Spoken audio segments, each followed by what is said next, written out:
not make assumptions about ignorance, because your entire volume, a major part of it is on the issue that the courts in India have the power of judicial review. So I think this could have been stated more clearly. In And one sentence with a couple of footnotes. and Well, then I apologize, my lords. I didn't know that these cases were uploaded. I'm very sorry. Also, what happens is, Apologize you know, for that, and with to so much of data, it also burdens the system which we are all operating, you see. Because unmanageable. You see, Dr. Guruswamy, your substituted written submissions run into 159 pages. One has to go over all the same things again and again. No, my lords, it's appreciate mostly that. annexures which are domestic studies. There's no repetition, my lords. Very well, but you see, this page. what we would suggest is that, you know, cut down your written submissions to the core, because otherwise. What I Very would well. suggest is, my lord, what not for on our side, my lord, that instead of my lord, annexing judgments, if we rely upon one para, we can quote in our written submissions, so that, my lord, in one go, your lordships can read it. My lord, it might increase from 50 to 90, but it would easy. And you know, the Yes, purpose, my lord. purpose of having a common compilation is that all the judgments which were going to be cited are included in that common compilation. But surely something like Keshwan Bharati, you don't have to include in the common Yes, compilation. I apologize, my lords. Because you'll be relying upon one para, which we can always I'm look so at sorry. from the, we can look at that paragraph from our law reports. Yes, and in any case, the Mr. relevant Lord, will extracts clarify are one there. So point. I'm not sure why it's. Lord, what should we clarify? Because some courts want the whole judgment to be included. Well, what we do in Madras, at least put the title page and that relevant paragraph, Yes. and also permission to highlight the passage. Also, Mr. Datar, if the judgment is 30, 40, 50 pages, it doesn't matter. Because then it really doesn't burden the, because sometimes you want to read around, you want to read that. Volumes, my lord. No, my lord, Suppose, what happens? something Suppose the like fact of it- please put to Swami, my lord, it's in. My lord, my lord, may I just cut this short because we are so time bound that All right, let's get, anyway, just we'll first be main burdened point. with your lordship. Only one word, my lord, if your lordship doesn't know. Yes, one of the, Protocol has to one be of set on this up. side. On ours. But I'm make appearing this on this side. one word, my lord. Yes. Protocol for allocation of time, all this has to be set down now. That's very important. My lord, this is a very good beginning, but let it be done properly. All right. We'll make some suggestions, All right. but let's not waste. Ms. Going Gupta by now. this, my lord, I think we may start tomorrow, my lord. That's They will take the whole of the day, I think. therefore, my lord. We've that's- sort of kept it till 4:05 just to make sure you start tomorrow. Yes, Ms. Gupta. So, my lord, just Why don't you formulate and tell us basically what are the 3 or 4 points that you will be covering, so that I think then we'll have a good picture of how much we have to. So, my lord, I've given a short written 3-page note on my submissions yesterday, along with the South African judgment. So basically, what I'm going to, my lord, address your lordship is with regard to the Foreign Marriage Act, which has only been referred to by Dr. Singhvi in with regard to notice. But it's an important secular act, so I want to refer to that. So I want to first refer to the 23rd Law Commission. Clarify, your written submissions remain the same. That was part of compilation 1? Yes. At Yes. page 556 PD. That's right. The 3-page written right. submissions, basically. Yes, my lord, the detailed submissions are on page 556, and the 3-page submission was given separately along with one judgment of the Constitutional Court of South Africa yesterday. What page is that? It's called a written note, so it's just a 3-page note Yes. saying what are the basic points that I will cover. Has my Lord Justice Kohli got that? Written submission folder. Yes, yes. My Lord, it will be in the same folder as the written submissions. Meera? Yes. So what you're going to argue, Ms. So- Gupta, tell us? So, my lord, the 23rd Law Commission report I'll refer to briefly, which was the precursor of the Foreign Marriage Act. Then the Foreign Marriage Act and the fact that it applies to one Indian citizen living abroad who will marry a foreign citizen and their rights which come under the Foreign Marriage Act. Then, my lord, after that, I want to refer to the Committee of Nations because that is what Section 17(3) of the Foreign Marriage Act talks about, then, my lord, I will want to refer to 3 judgments. My lord, all the Indian judgments have been referred to by Mr. Rodki in detail, and the foreign judgments, Oberfell has already been referred to in detail in Nalsa, in Puthuswamy, in Navtej. My lord, I want to refer to 2 of those, the Yogakarta principles, and then, my lord, the read-in and the judicial interpretation, and how the Special Marriage Act and Foreign Marriage Act, both are actually, the Foreign Marriage Act is really an extension of the Special Marriage Act. So, my lord, that's briefly what I'm... All right, why don't we follow your note now, that note which you gave this morning? Yes, Then my we lord. can pause and you can sort of explain. It's a very short 3-page note, so we can really explain that. That's the best. So let's start with the background. Yes, my lord. So what is distinct about the petitioner number 1 and 2 herein is that they are the only persons who are legally and validly married in another country, that is the United States of America. They were married in Texas under the valid civil law, and they have a 4-month-old daughter. So, my lord, they had a relationship and a commitment to each other from 2012. They finally got married in 2017. So, they've had a 6-year marriage. And, my lord, it is grossly unjust that they are free and equal in other parts of the world, in the free democracies. But in India, the country of the birth of petitioner number 1, they are invisible and their rights are not recognized. My lord, concomitant with that, I want to bring out the fact that during COVID time, visas were granted to spouses of Indian citizens.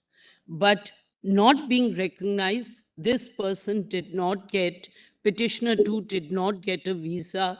So while they are a family, while they are married couple in the US, they could not come to India during COVID times, otherwise they would have been eligible. So insofar as their marriage is concerned, it is neither recognized nor visible in India. What they had sought to do was get their marriage registered under the Foreign Marriage Act, and marriages can be solemnized and registered under the Foreign Marriage Act. May I take immediately the court to the 23rd Law Commission report, which is on PDF file. You've filed it, we need not read it. You can just go through your submission on that. So, my lord, the 23rd Law Commission report was a takeoff from the Special Marriage Act, which provided under 4E that two persons who were citizens of India living abroad, because my citizenship goes along with me wherever I may travel. So They were basically, the Special Marriage Act applies when both parties are Indian citizens. Would apply, used to apply. Yes. But then that clause was deleted, and the Foreign Marriage Act came in its place, saying even when one is a citizen, they dilated on the fact whether domicile should be included, other requirements should be included, came finally to this, that at least one party is an Indian citizen, they'll be able to get matrimonial relief. And it's an enabling provision. You can have a mode of marriage under the Foreign Marriage Act, secular act like the Special Marriage Act, and that's why we want that it has to be interpreted in a manner which would... So the Foreign Marriage Act now stipulates that where at least one of the parties is an Indian citizen. That's right. That is the only criteria, and I will read with some details 17(3) of the Foreign Marriage Let's see the Foreign Marriage Act. So if you're... Brothers, Brother Paul and Brother Bhatt, you have the Foreign Marriage Act with you readily available? It's available with us, Chief. Yeah. Let's see the provisions. This is a relevant provision. So, my lord, can I just take your lordship for a minute to the statement of objects and reasons? Sure. It basically says The following are the salient features of the bill. One, it provides for an enabling form of marriage more or less on the same lines as the Special Marriage Act. Two, it seeks to lay down certain rules in respect of capacity of parties, conditions of validity of marriage, and also provides for registration. Three, the provisions of the Special Marriage Act in regard to matrimonial reliefs are sought to be made applicable with suitable modification not only to marriages solemnized or registered under the proposed legislation, but also to other marriages solemnized abroad to which a citizen of India is a party. Now, my lord, if I may take your, my lords, to section 4.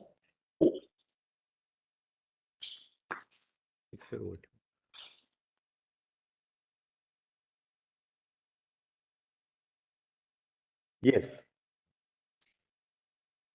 A marriage between parties, one of whom at least is a citizen of India, may be solemnized under this act by or before a marriage in a foreign country if at the time of the marriage the following conditions are fulfilled, namely, and it says the conditions which are there under the Special Marriage Act. My lord, the interpretation of 4C would have to be read in. Now, Dr. Singhvi has already spoken about section 5, which is notice of intended marriage. And now, my lord, if I may take my lords to, and solemnize of marriage where no objection is made, 9. Now 11, my lord.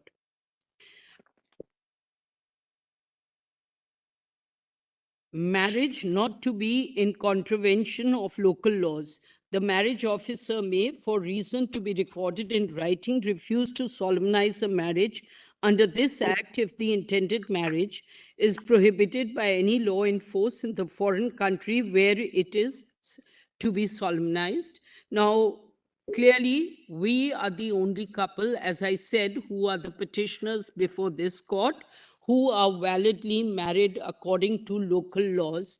And what a travesty it is of fairness, my lord, where we in a country which believes in the rule of law, which has a very robust system of fundamental rights, where this is the country of my citizenship and I'm being denied these rights. My lord, 17, my lord. Registration of foreign marriages. And these can be, so there can be solemnization under the act and there can be registration under the act. 17 is talking about registration under the act, para materia to the Special Marriage Act. A marriage officer is satisfied that a marriage has been duly solemnized in a foreign country in accordance with the law of that country between parties of whom one at least was a citizen of India. A party to the marriage informs the marriage officer in writing that he or she desires the marriage to be registered under this section. Now, my lord, we went to Washington to the marriage officer and we got no answer. Then we wrote an email and we were told, since you are a same-sex couple, therefore we are not registering your marriage. That's in my writ petition, which is 501.15. I'm not going to read it out. Then, my lord, 2, 17.2. No marriage shall be registered under this section unless at the time of registration it satisfies the conditions mentioned in 4. Now, my lord, comes the relevant part. The only ground on which they can refuse.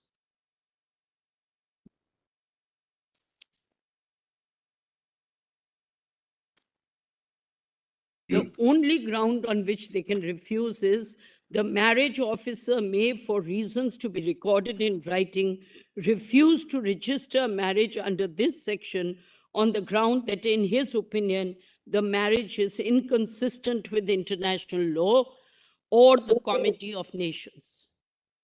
Today, 34 countries have accepted same-sex marriage. The country in which local law I have been married recognizes my marriage, and therefore the marriage is in accordance with international law. With regard to the Committee of Nations, my lord, my case is that it accords with the Committee of Nations, and India has always recognized, whether through Vishaka, whether through Alcon, whether through a host of judgments, that Committee of Nations principle will be respected by the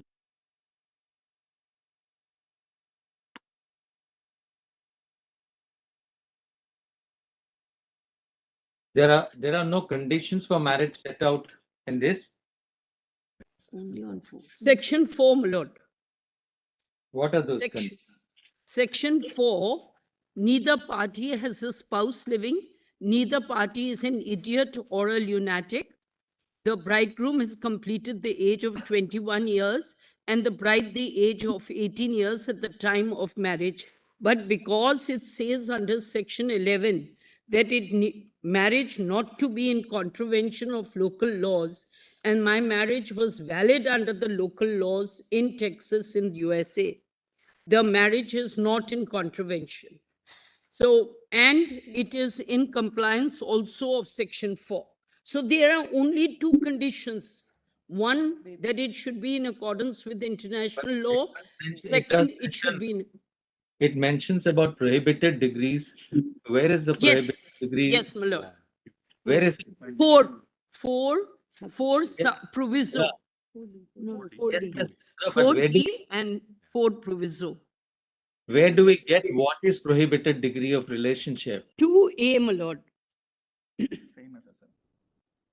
Degrees of prohibited 2A, my lord, degrees of prohibited relationship.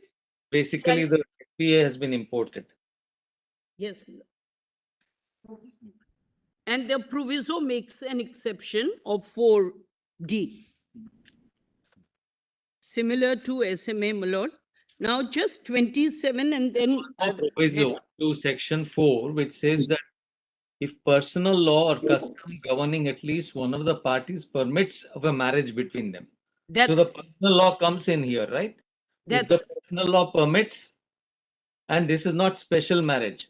If the personal law, if one is let's say, of belonging to X religion, it personal law permits or does not permit. If the personal law of the other person permits it, then the marriage is possible. No, notwithstanding that they are in a prohibited degree of relationship.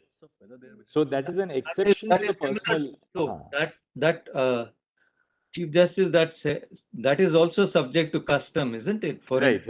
So what it says is where the personal law or custom governs, permits the marriage between the parties, then even if they were otherwise within a prohibited degree of relationship under the Special Marriage Act, that marriage would be valid. That marriage can be registered. So that is up to custom. Then we bring in custom there. Right.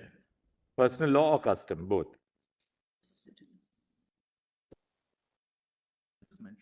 My lord, section 27. So the matrimonial reliefs, if I may just point out section 18, which I won't read, are in accordance with the Special Marriage Act. And my lord, all matrimonial judgments, because they deal with the status of parties, and therefore there is great importance, are judgments in rem under the Evidence Act. So great importance to my status. No one can just brush it under the carpet and say that, look, how does it matter? You can have a live-in relationship. The live-in relationship does not answer my status. And my status as a person who is married, who has rights under marriage, has to be recognized if I have to get true equality. My lord, section 27. Act not to affect validity of marriages outside it.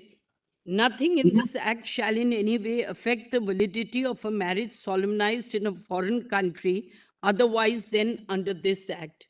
And my lord, 17 does a deeming provision under 17(6) that you are deemed to be married under this act. I failed to point that out. 17(6), a marriage registered under this section shall from the date of registration be deemed to have been solemnized under this act. So, my lord, as far as the Foreign Marriage Act is concerned and the scheme, my lord, that is what I wanted to refer to. Now, my lord, if your lordship may come to the next point that I wanted to speak about, which were the rights of citizens under the Foreign Marriage Act. So, as I said, my lord, the Foreign Marriage Act envisages marriages solemnized abroad would be recognized as long as they are within local laws of the country. They would be registered if they are in accordance with the international law and they are in accordance with the Committee of Nations. My rights as a citizen cannot be denied to me just because I'm living abroad. Look at the anomaly it creates. I am a married couple abroad. I have a family abroad. I come to India and then we become strangers in this country just because we have not interpreted or given full effect to our constitutional and fundamental rights under Part 3. So if same-sex and gender non-conforming couple marriages are excluded, my marriage becomes invisible. I, as an Indian citizen, will have my rights trampled upon. I come here, my spouse, petitioner number 2's in-laws are in Model Town in Delhi. It's so near home. And yet they cannot travel, they cannot be recognized. They become non-family, non-citizens. This cannot be, my lord.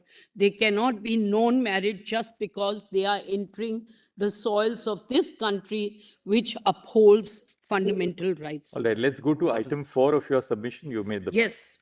So, my lord, item 4 is what?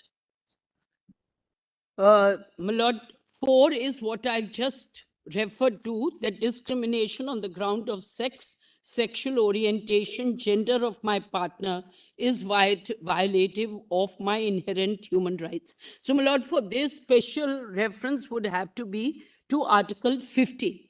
Discrimination on the ground of sex. So discrimination happens on the ground of my sex, my partner's sex, my sexual orientation, my partner's sexual orientation. My lord, even if we don't emphasize on my freedom of expression, we don't of my right to life, my right of equality and marriage equality, the most fundamental is that it is discrimination on the ground of sex. Same way as in many parts of the world, women were not given right to vote only on the ground of sex. There is no distinction. There is no distinction. Sex and gender, sexual orientation, and your lordships have held that. My lord, may I just come to number 5, point number 5, my lord. I should. My lord, the concept of marriage and family, my lord, I want to re-emphasize, which I'm sure is there, that marriage is the oldest social institution. So while man is an individual, he has autonomy, he also is a social being. COVID times have shown that demonstrably how difficult we found to be living alone and in an island. So being a social person, this is the oldest social institution, and marriage is an expansive, evolutionary, inclusive concept. At one time, interracial marriages were not recognized in the US. In India, intercaste marriages were not recognized. So on, marriage has never been a static concept. It's a evolving concept. The moment that we have recognized that those of the LGBT plus community have rights, they may be a minority, but the majority cannot decide the rights of a minority. And my lord, when I say this, I just want to quote John Stuart Mill, which I did in the beginning of my note, if I may just resound that with the quote: if all mankind minus one were of one opinion, and only one person were of the contrary opinion, mankind would be no more justified in silencing that one person than he, if he had the power, would he be justified in silencing mankind. The tendency of society is normally to impose, by other means than civil penalties, its own ideas, practices as a rule of conduct on those who dissent from them, to fetter the development and, if possible, prevent the formation of any individuality not in harmony with its ways, and compel all characters to fashion themselves upon the model of its own. May I now turn back to the note, my Lord, numbers at point 6. 6. So, my Lord, this is dealing with the Committee of Nations. When I read out section 17.3, I referred to this. May I just refer to Black's Law Dictionary, my Lord? Committee in the legal sense is neither a matter of absolute obligation on the one hand, nor of mere courtesy and goodwill upon the other, but it is the recognition which one nation allows within its territory to the legislative, executive, or judicial acts of another nation, having due regard both to international duty and convenience, and the rights of its own citizens or of persons who are under the protection of its laws. My Lord, the Yogyakarta principles have already been referred to.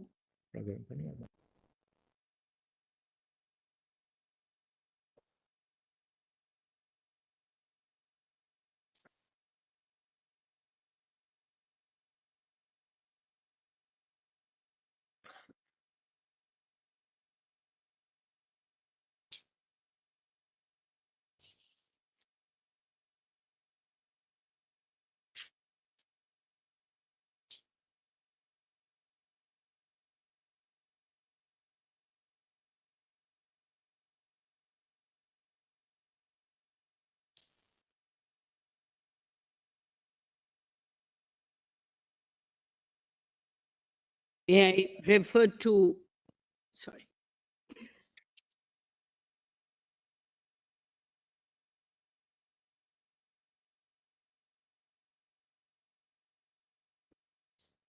So, my Lord, the Yogyakarta principles have been referred to in Tej Singh Johar as well in his Nalsa.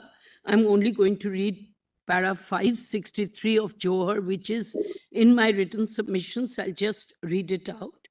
However, the overwhelming weight of international opinion and the dramatic increase in the pace of recognition of fundamental rights for same-sex couples reflects a growing consensus towards sexual orientation equality. We feel inclined to concur with the accumulated wisdom reflected in these judgments, not to determine the meaning of the guarantees contained within the Indian Constitution, but to provide a sound and appreciable confirmation of our conclusion about these guarantees. My Lord, may I start to the judgments, which are my point number 7, because. So, my Lord, what I am saying is constitutional committee. The fundamental rights require not just committee of nations. The word is constitutional committee. And at the risk of framing this, there has to be a constitutional committee. India cannot be lagging behind.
Now we'll go to your point number 7. Yes, my lord.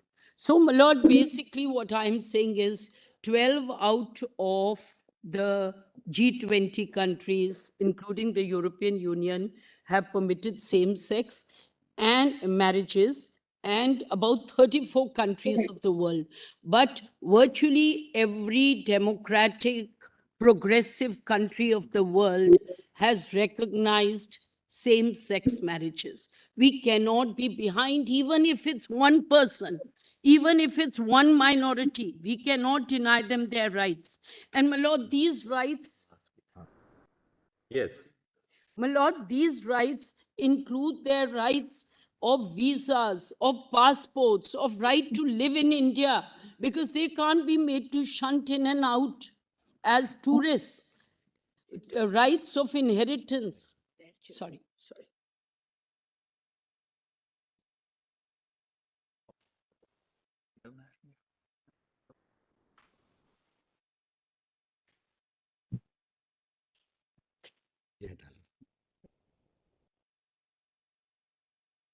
My lord, Yes. My lord, my rights of adoption, my rights to have children, whatever means permissible under law, my rights for insurance, my rights, every right flows actually out of this old institution, which is recognized and has been revered in our country. So we can't just wipe it clean by saying that it means nothing. Now, my lord, your lordships may just look at 3-4 judgments which I want to refer to, which are court-led recognition of same-sex marriages. Because the issue that was being raised was, should it be by the court, should it be by parliament? The constitutional duty is of these courts to uphold Part 3 of our constitution. And therefore, that interpretation has to be placed, which will bring this in. My lord, Oberfell and Forey have been read in part, and they are in the compilation. I may just take your lordship to the Austrian judgment, which is the Constitutional Court of Austria. It's page 1080 of the PDF file, volume 4 of the PDF file.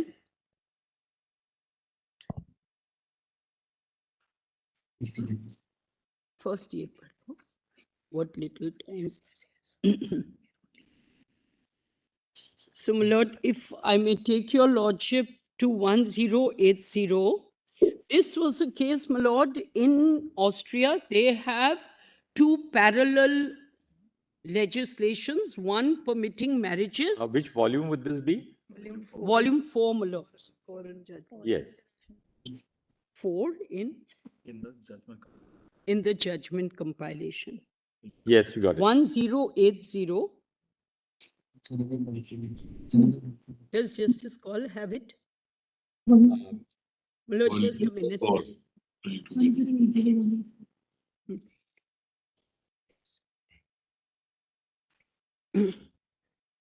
What are you reading? The part of the judgment or the articles?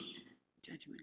My lord, just the judgments, Austrian, and then one South African judgment of 1999.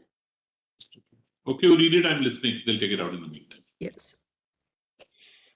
My lord, just the prefix to the judgment, the facts.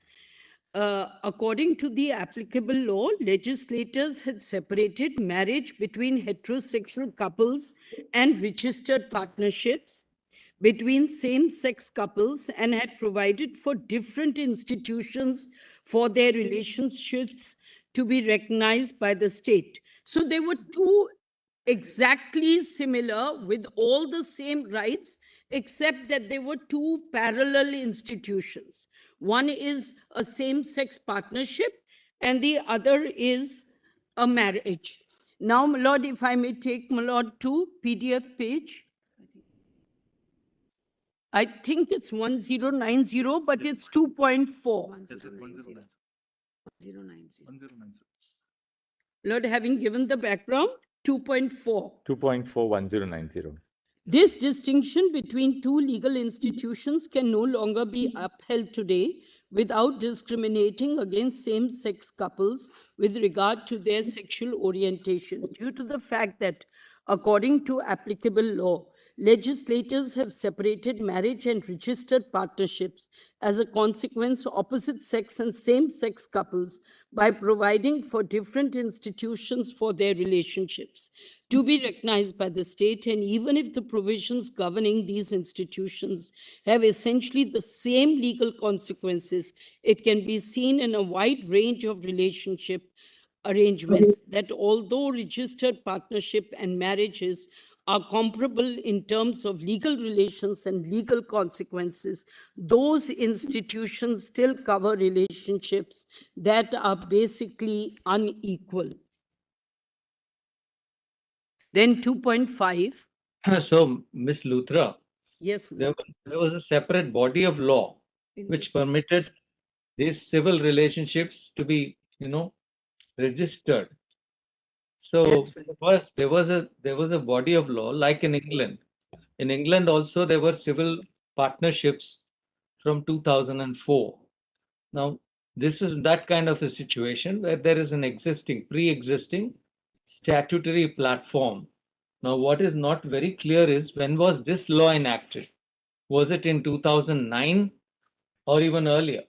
Because it does refer to personal law, section 8, etc. Yes, my lord. And I believe it was much earlier. I'll just answer your lordship. No. Please turn to page 2, para 2.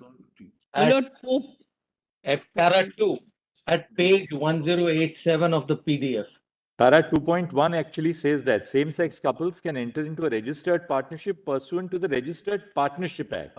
That's right. I just want to draw the attention of the court to the excerpt of the Federal Act on the Registered Partnership Federal Law Gazette 2009. So this law was enacted apparently in 2009 and later amended in 2015. That is para 2. Point 1, yeah. That's right.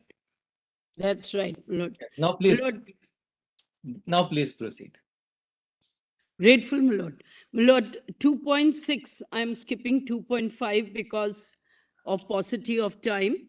And so, my lord, 2.6, the distinction in the law between opposite sex and same-sex relationship as two different legal institutions thus violates the principle of equality, which forbids any discrimination of individual on the ground of personal characteristics such as their sexual orientation. So even the requirement to disclose that you will come under partnerships, even though you get the same gamut of rights, was itself considered to be discriminatory.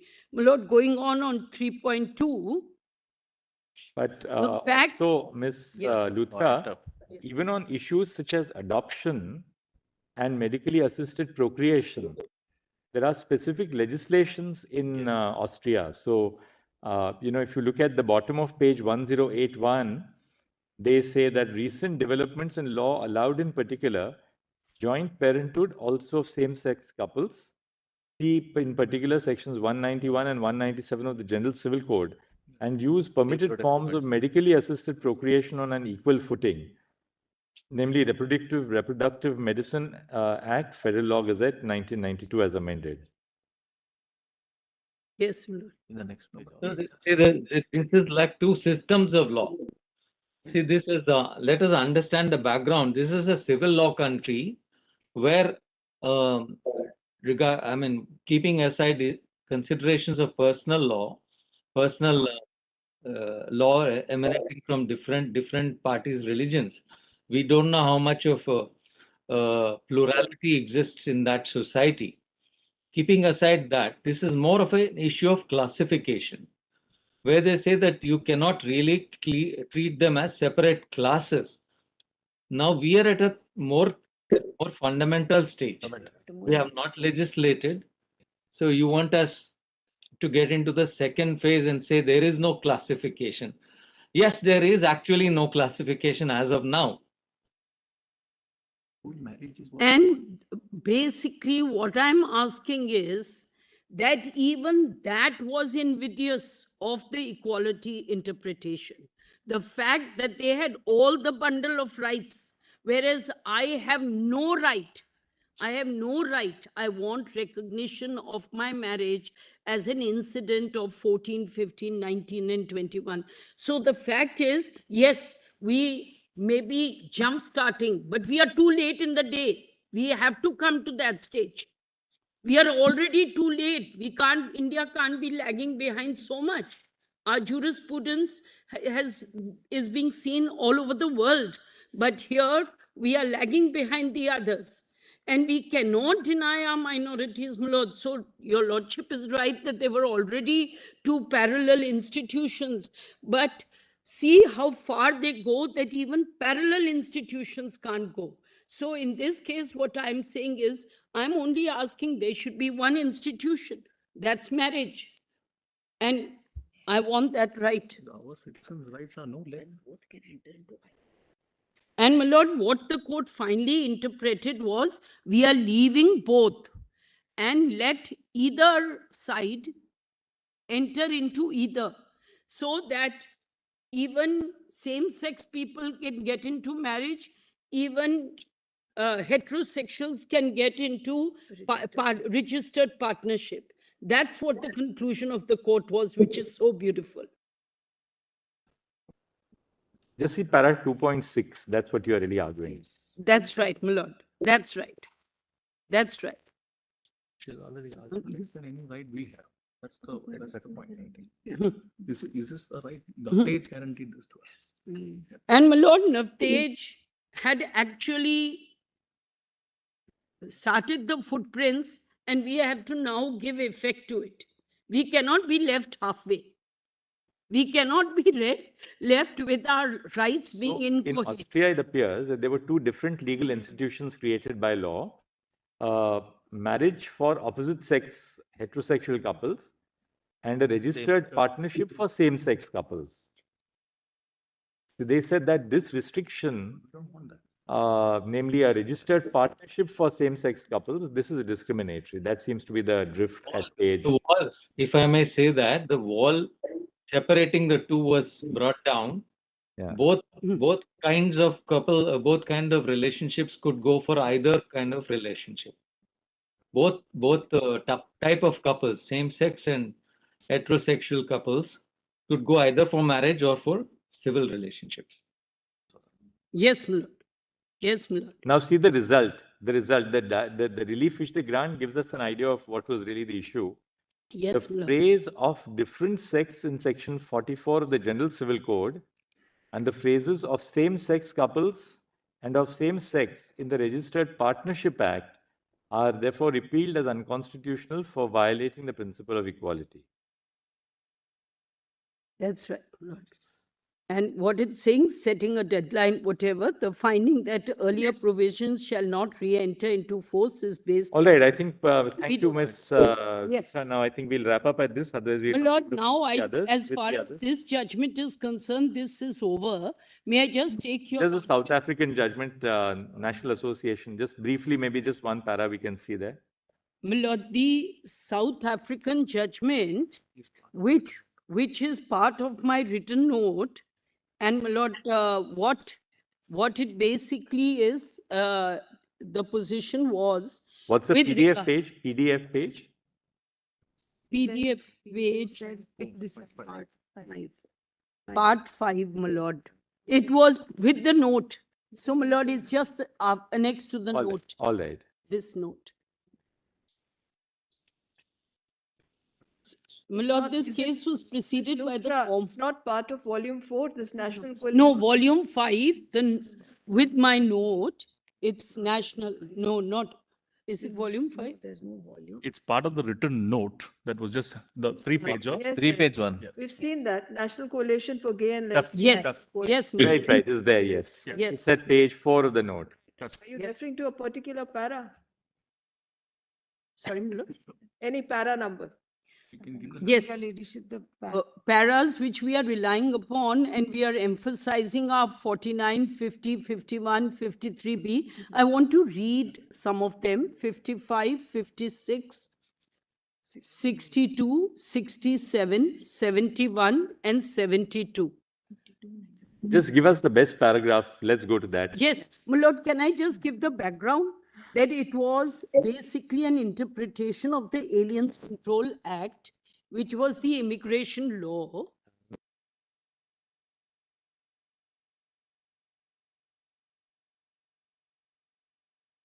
Okay. My lord, I'll just give a little background, then I'll just read out 3-4 of the important paras and be done. My lord, 25(2) of the Aliens Control Act said that it permitted foreign heterosexual spouses of permanent South African residents to apply for immigration permits, but not to foreign permanent same-sex life partners of such residents. So in that sense, it's para materia to the petitioners herein. And the court said that it was an unfair discrimination. So if I may take my lord to your lordships to para 53B, and then how it's to be read down, I will just read that. PDF page 34. PDF page 34, para 53B.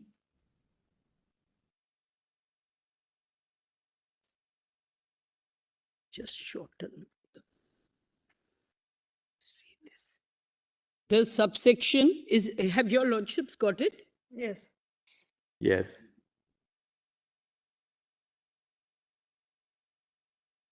The subsection in this context, in effect, states that all gay and lesbian permanent residents of the Republic who are in the same-sex relationships with foreign nationals are not entitled to the benefit extended by the subsection to spouses married to foreign nationals in order to protect their family and family life.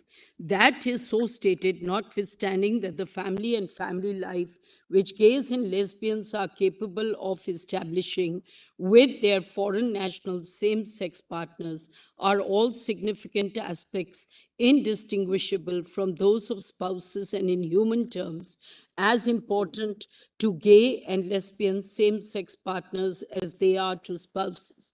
54. The message and impact are clear.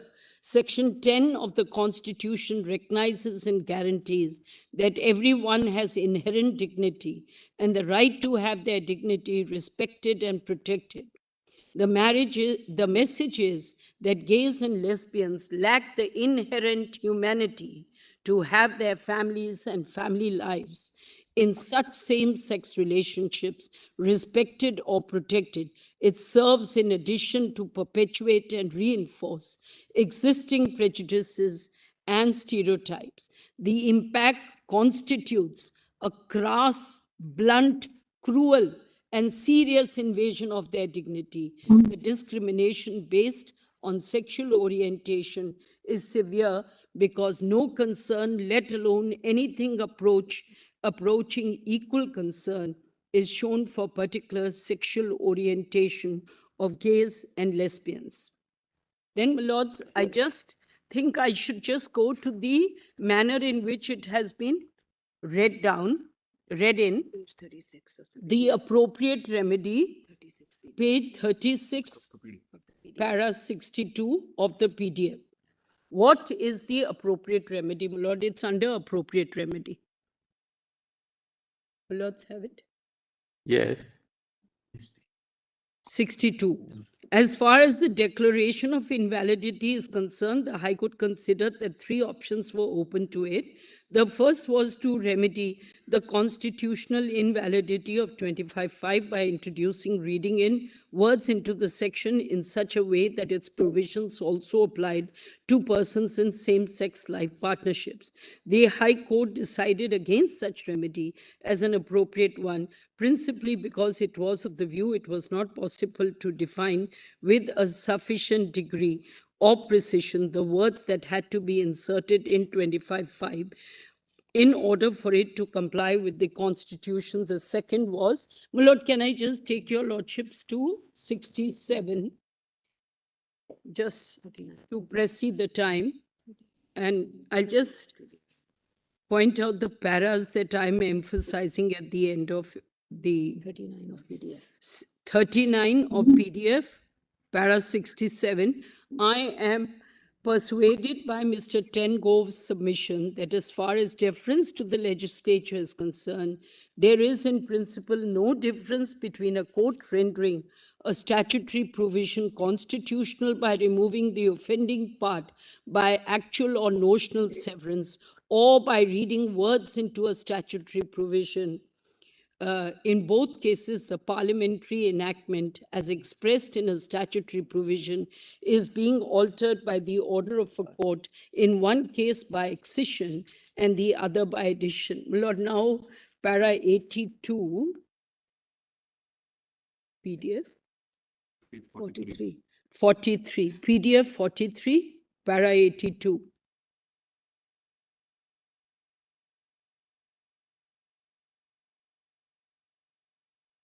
An appropriate remedy in the present case must vindicate the rights of permanent same-sex life partners to establish a family unit that, while retaining the characteristic features derived from its same-sex nature, receives the same protection and enjoys the same concern from the law and from society generally as do marriages recognized by law.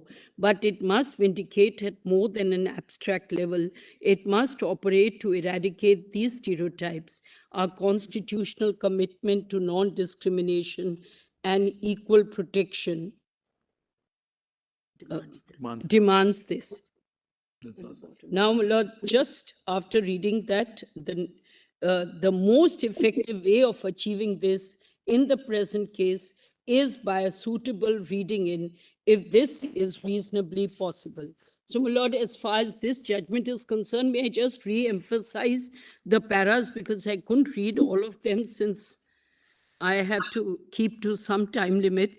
Paras 49 to 51, 53 to 57, 64, 66, 67, 73, 82.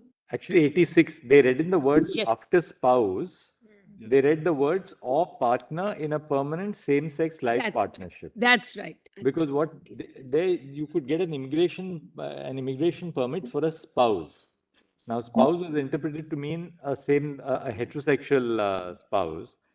In para 86, they say we will expand that by reading the words or partner in a permanent same-sex life partnership. So, my lord, in para 97, they give the final summary, and then in 2.1 of 97, at the para 98, I'm sorry, of 98, the omission from 25.5 of the Aliens Control Act, after the word spouse of the words or partner in a permanent same-sex life partnership, and my lord, I would say LGBTI, whatever, partnership is declared to be inconsistent with the Constitution. And then the next page, 2.2,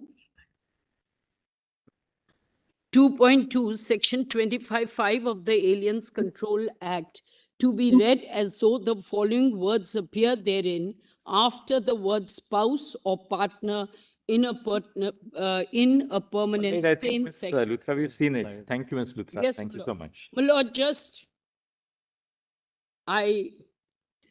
if I may just end with E.D. Windsor, who was fighting for marriage rights for same-sex couples, and who said, there's a quote at the bottom, marriage is a magic word and it is magic throughout the world. It has to do with our dignity as human beings to be who we are openly. Thank you, Ms. Luthra. Lord, I'm grateful, my lords. Lord, I have also talked about workability in my note, as well as the interpretation of the various sections. Yes. In point number 8, and how it has to be read in. We've already read in Harsova, we've read it in Gita Hariharan, All we've right, read yes. it in Thank you. various Thank you, places. Ms. My Lord, I'm grateful, my Lord. Yes, Mr. Grover. I'm grateful, my Lord. Thank you very much. And my Lord, grateful to my Lord Justice Bhatt and Justice Kaul, my Lord, for. Lord, I'm going to be on a slightly different track. Lord, I want your lordships to comment to your lordships a slightly different argument borrowed from the US jurisprudence. And that, my lord, is on intimate association. That's one. On the? Intimate association. Yes. My lord, I am representing two petitions, my lord, two petitions. One is under the Foreign Marriage Act, my lord, where the couple of Indian origin, one of them a citizen, they got married in the US, marriage is valid there, and they actually first came to India, both of them are Hindus, and they tried to register their marriage here. They could not. Then they went to the US, back to the US where they stay. And they actually went to the embassy. They filled all the forms. That was not registered. In fact, they were not treated very well. That is an issue. I don't want to get into that. The second petition is interfaith, Christian and Hindu. And obviously under the Special Marriage Act. I'm not going to repeat anything that Ms. Luthra said. I'll directly go on to an argument which has not been invoked earlier, Milan, and that is the argument of what is known as intimate association in the US, based on the 14th Amendment, 19th, and the First Amendment. And it would be embraced in Article 19(1)(c). The idea is that you can form associations from, say, cooperative societies to trade unions, which are larger groups, and intimate associations of a romantic or a marital nature. And that is a fundamental right in the US, considered to be a fundamental right in the US, coupled with free speech. Because in a larger association, you will actually have that group which will be protected by the right to associate, together with privacy, say, of their names, and also to express freely. That's the point. Now, so there are three issues, three concepts into one, but it is encapsulated in our constitution under Article 19(1)(c), A. And obviously, it will be subject to the reasonable restrictions in as far as C is concerned in 19(4) or 19(2). Now, this actually arose. I don't want to get into, in my note, which is a written submissions, I have given the history of it, but I'll just go into a couple of judgments, my lord, which your lordships are otherwise familiar with. Griswold versus Connecticut, my lord, is one judgment where the lordships in the Supreme Court, Justice Douglas's judgment, and he's written in the Columbia Law Review a paper on that. This is part of your note? Yes, article on that. Okay. It's a well-known Columbia Law Review, my lord. Yes, it is. Mr. Grover, is it the second written note? You filed two. Can you? The first one or the second one? Additional one? Second one. Additional. A to L. A to L. A to M. Lord, the PDF page 1269, volume 4. I'll just read that paragraph because this is an important paragraph. If I may read that. It's running into 121 pages, your additional note, Mr. I can't hear. It's running into 121 pages. It can't. No, no, I'm on the original volume 4, PDF 1269. I mean, there are so many volumes now I've lost track of. Precedents volume. Yes, I've got that. Yes, my Lord Justice Bhatt is right. Volume 4, page 121. 1269 is the last paragraph of Justice, the majority judgment of Justice Douglas. Lordships have it? Yes. We deal with the right of privacy older than the Bill of Rights, older than our political parties, older than our school system. Marriage is a coming together for better or worse, hopefully enduring, and intimate to the degree of being sacred. Where did you get it? 129, internal page 486. Griswold Sanjay? versus Connecticut. 126. Volume 4. Yes, I got it. PDF 1269. PDF 1269. The original volume 4 compilation of justice. 1277. 1277, right. It's not 1269. at 1277.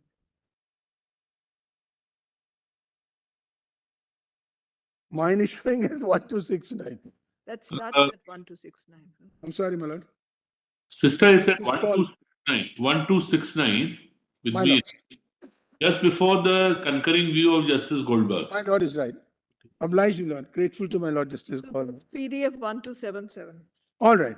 But I'll just quickly read that. We deal with the right of privacy older than the Bill of Rights, older than our political parties, older than our school system. Marriage is a coming together for better or worse, hopefully enduring and intimate to the degree of being sacred. It is an association that promotes a way of life, not causes, a harmony in living, not political faiths, a bilateral loyalty, not commercial or social projects. It is an association for a noble, for as noble a purpose as any involved in our prior decisions, which are all about larger associations, etc.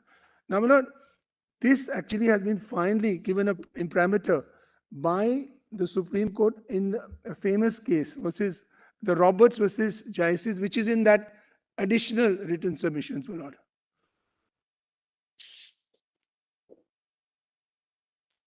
And there, my lord, I'm not reading any large passages, but immediately, if your lordships have, if the court has page 7,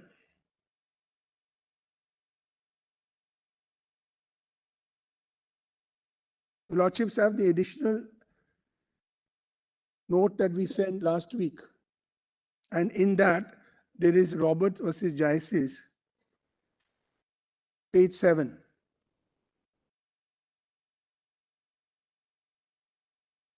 On the right-hand sides.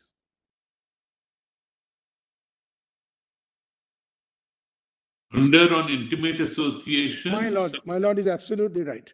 Subpara Roman 8. I'm sorry, my lord. Subpara Roman 8 refers to Roberts versus United States. Yes, subpara 8. Yes. On the main judgment, my lord. So, Which page? the personal affiliations that exemplify these considerations and therefore suggest some relevant limitations on relationships that might be entitled to this sort of constitutional protection are those that attend the creation of sustenance and family, marriage. The judgments are quoted. Family relationships by their nature involve deep attachments and commitments to the necessarily few other individuals with whom one shares not only a special community of thoughts, experiences, and beliefs, but also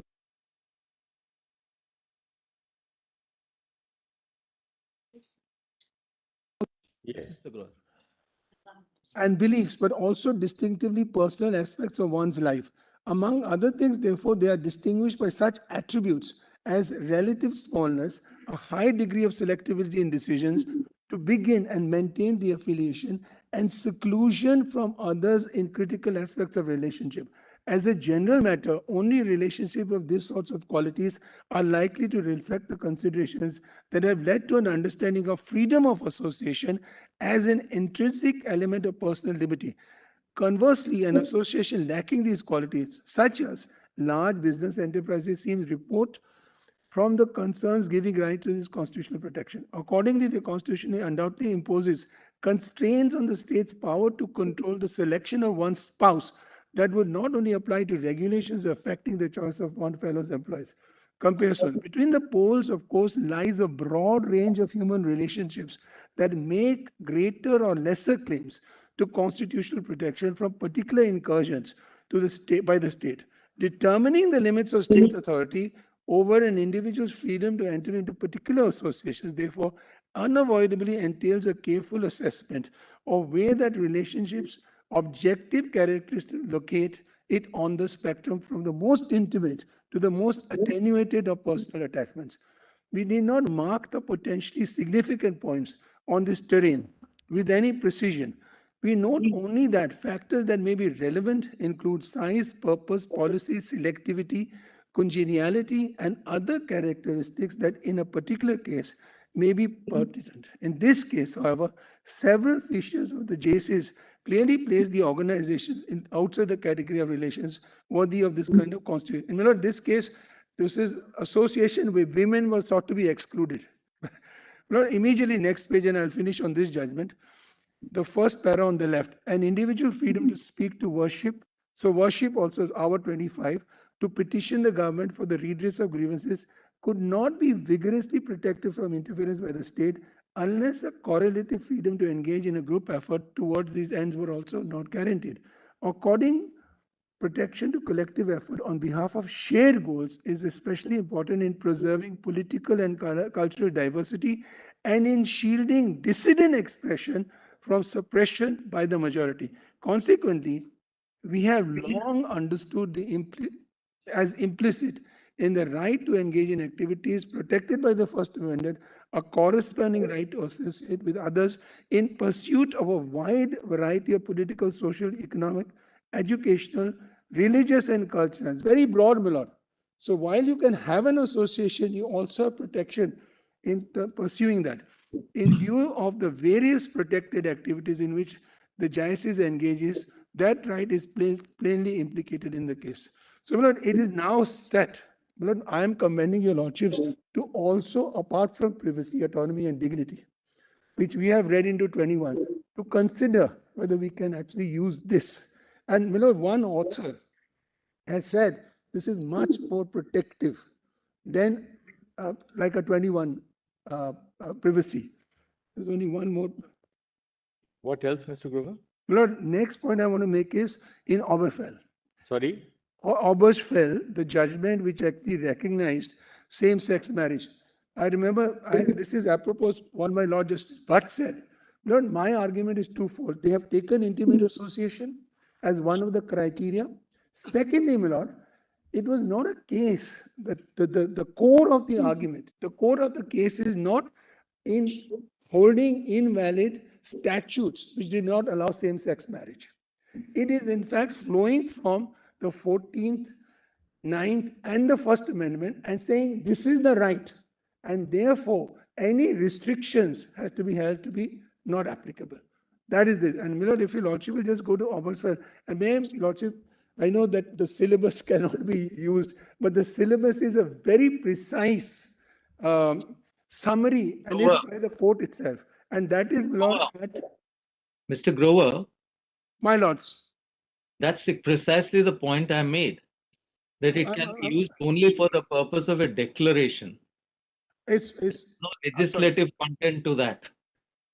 Lord, I'm sorry. I understood your lordship to mean that if there was a statute that they were invalidating, then it may not be applicable to our scenario. So if your lordship also, because you had a large number of statutes which prohibited gay relationships or prohibited marriage, there were several constitutions, state constitutions, which enacted prohibitions. Those were outlawed. If you see the schedule to the, I think, majority judgment. Therefore, there was that part to it, but that was the cause. So in the course of that, they said that there's a right to marriage. So in that, there are two parts. One is the declaratory part.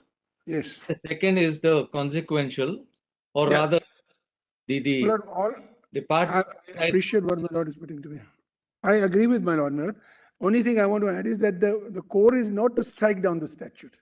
And if your lordships, I'll only point and not read out because it's lengthy. No, you can't say that it wasn't. It was both. In order to say that there is that these are unconstitutional, first it was necessary to declare that there is a right to marry. Lord, may I commend your lordships to actually go to the relevant portion, volume 4 again, 2399. I'm not going to read it because time is limited. But there is the syllabus, and the syllabus is an accurate summary. And my lord, lordships only, I will only read only a portion of that. But I agree with my lord. That was an incidental thing about invalidating statutes. That was not the core of the argument. So if your lordships have the time and will have the time to read the whole judgment, it'll become very clear. But my lord, if your lordships will just go to the page 2400.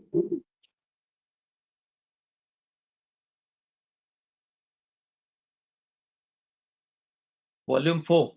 Volume 4 itself, my lord, 2399 it starts. And it's interesting what they say, my lord, the principle. PDF 2408. 2, 3, my ladies, some error. I'm so sorry. I don't know. Okay, you're reading the physical page. We are pointing out the PDF is 2408. My page is 2399, but my ladies' page will be slightly different, I think. 399 is Obergefell versus Hodges, what, yeah. the syllabus. Now, Yes, we've got that syllabus. there are pages on the top right-hand corner. I'm sorry. You've got that. That's Yes. the physical page. It's okay. Let's come to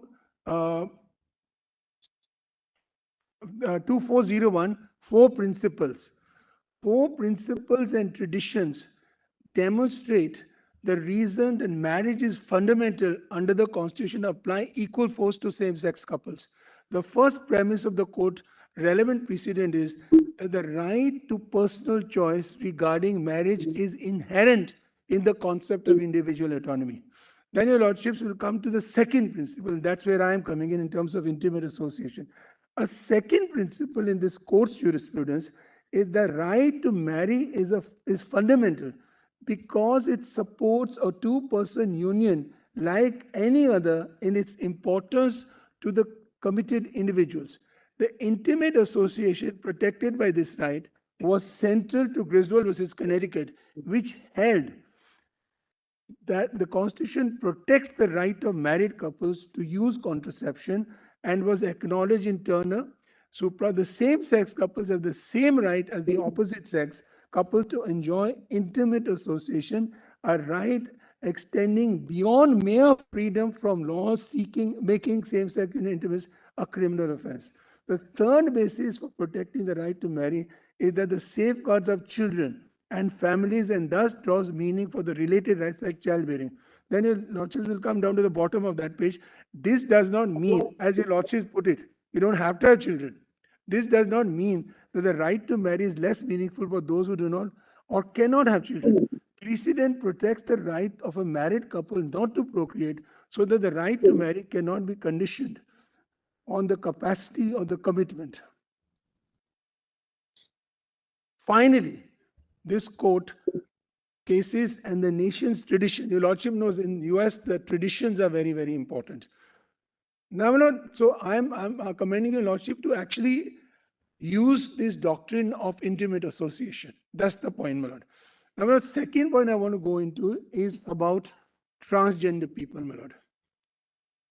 Now, my lord, there has been a lot of confusion about norms, the gender glossary. So I'm just giving one glossary. Just give it.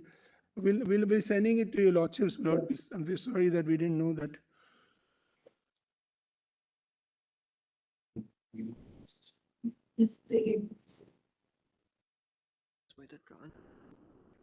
Resources.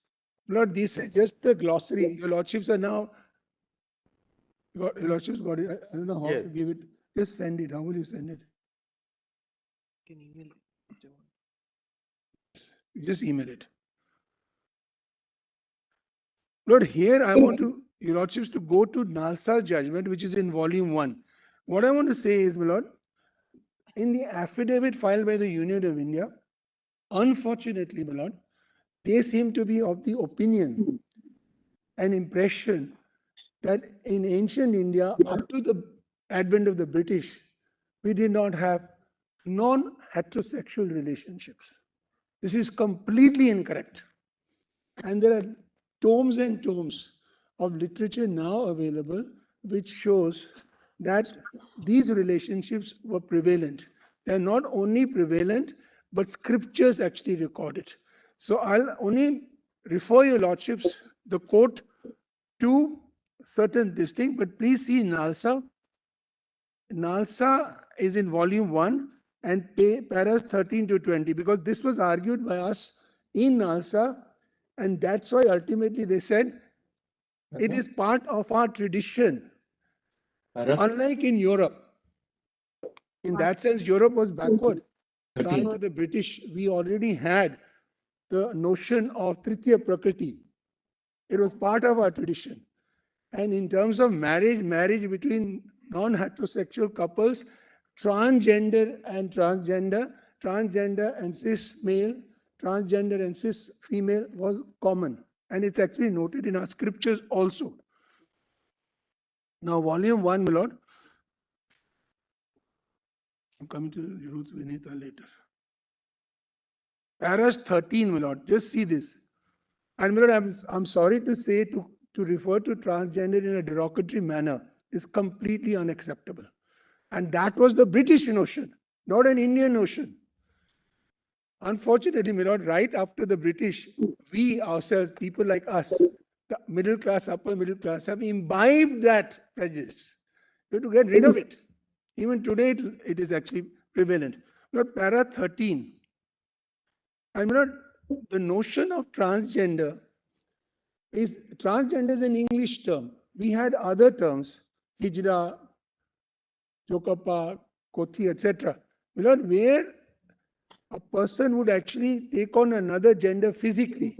But in terms of thinking, in terms of theory, and this is in the Nalsa judgment, the Buddhists and the Hindus construed this as a physical parameter, whereas Jains, in their scriptures, considered that as a psychological parameter. So in the 13th and the 14th century, we were much more ahead in thinking than the Europeans. To argue that we didn't have this in our country is completely incorrect. Just for appearance.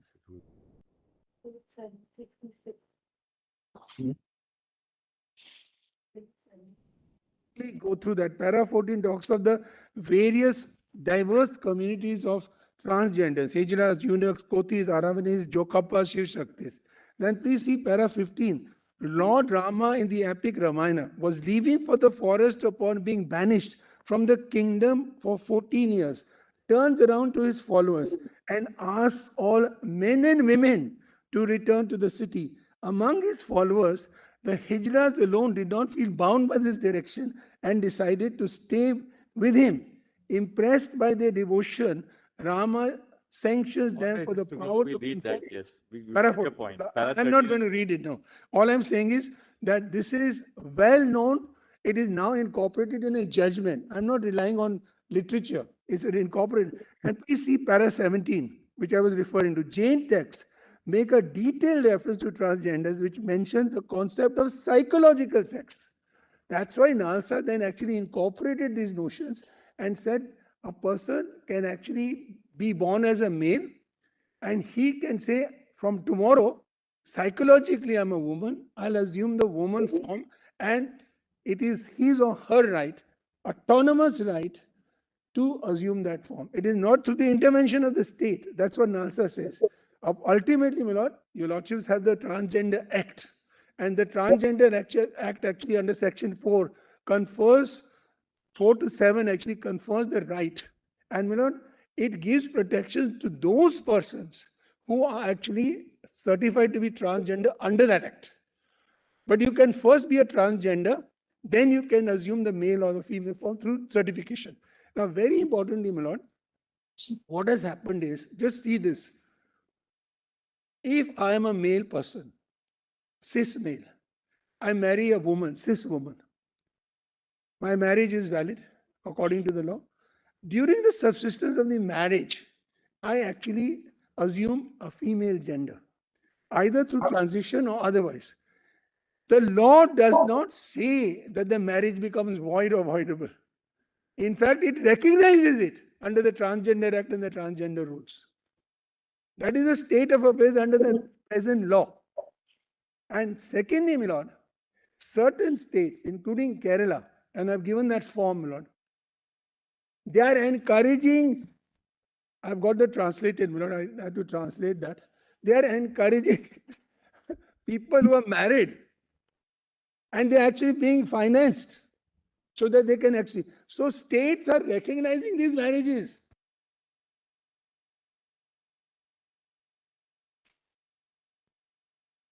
But I don't have much time. I don't want to. I'll stick to my time. You have read and understood this? I'm sorry. You read and understood this? I'm sorry, I can't. It's in Malayalam. No, there is Malayalam and English. Translation, sir. You know, Lordship doesn't have the English one? No, you gave the... Give the English one, please. We had to translate it from an advocate practicing in this court, my lord, who understands Malayalam very well.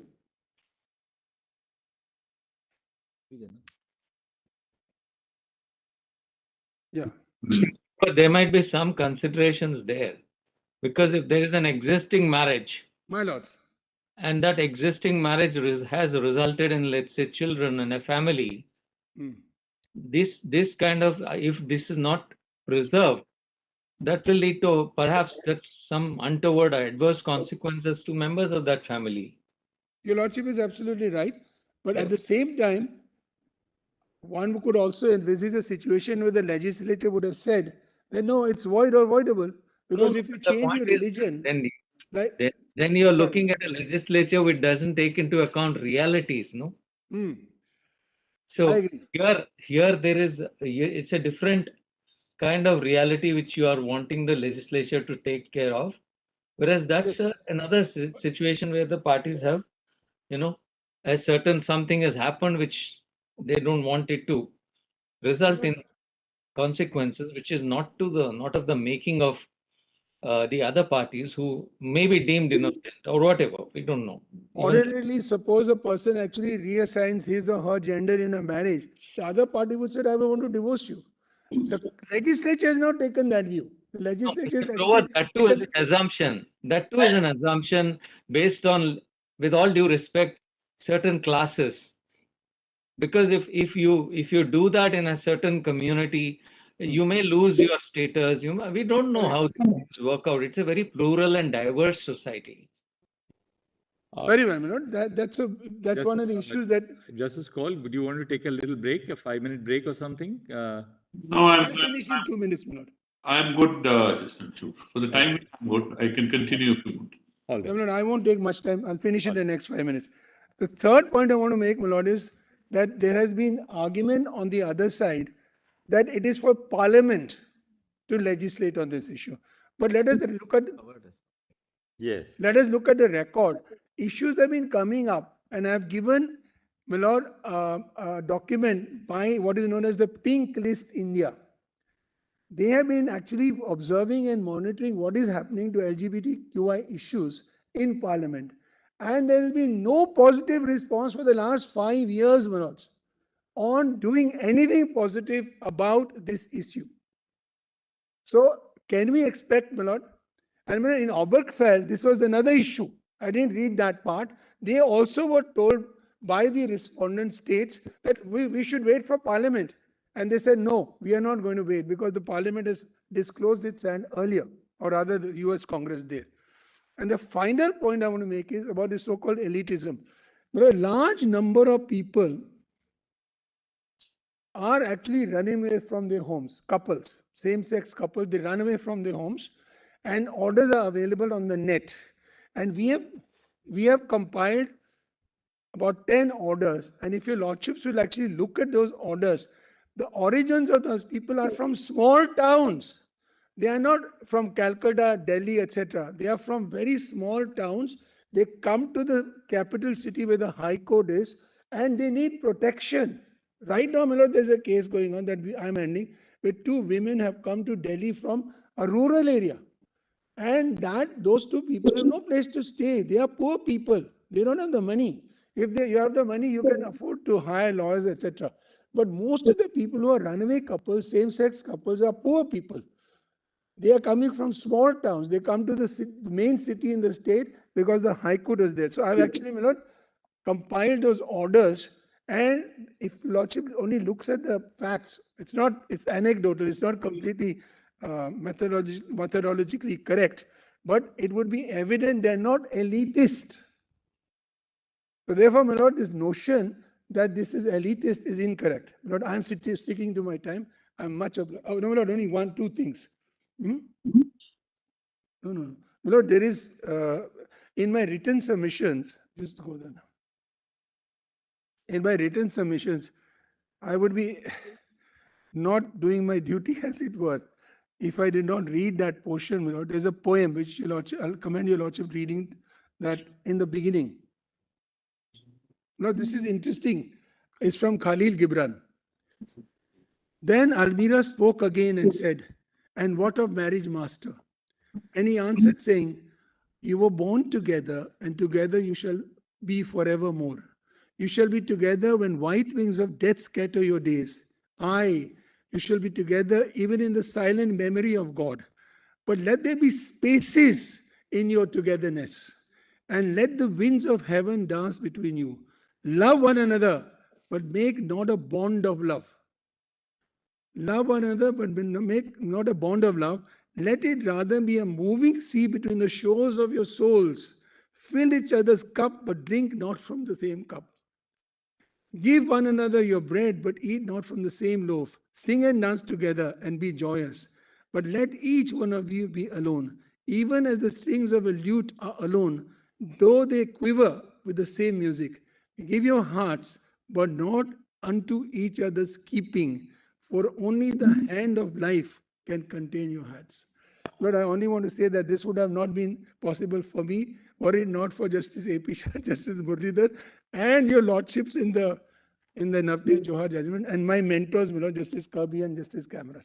Thank you. Thank you, Mr. Grover. So we'll now have the arguments of Ms. Jaina Kothari. Please, my lords, may it please the court. My lords, I appear in the matter of Dr. Akkai Padmashali and others versus Union of India, my lords. I have submitted supplement submissions, which is a 5-page note.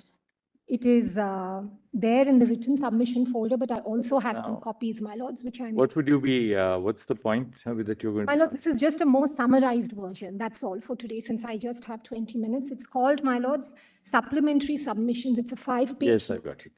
Which I have submitted. And if my lords, Justice Kaul and Justice Bhatt also have it. Yes, we've got it. Grateful, my lords, grateful. Yes.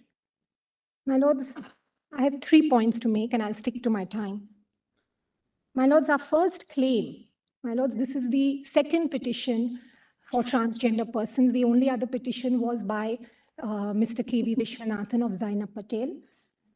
My lords, our claim here is for marriage equality for all, not just same-sex marriage, my lords.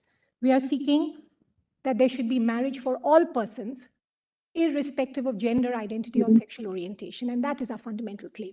And I pray, my lords, that that claim or that framing be given to this matter, my lords. My lords, the first issue, very briefly, because it has been covered, is on transgender persons' right to gender identity. I'm not going to labor it much, but my lords, some points need to be clarified. My lords, trans persons are persons whose gender does not match the sex assigned to them at birth. So therefore, they may be born as male or female, and whatever sex may be assigned to them at birth, but they identify with a different gender. And therefore, under NALSA, this gender identity and the right to self-determine one's gender identity was protected by this Honorable Court. And this Honorable Court held that it is not only two genders, not just male or female, but male, female, or transgender. You could identify with either any of those gender identities, even without medical reassignment. And the purpose, my lords, of granting this right to self-determine one's gender identity is to get legal recognition to a whole bunch of other rights. It could be the right to vote, it could be the right to get a driver's license, including the right to marry, which was read out. And I've written the para numbers.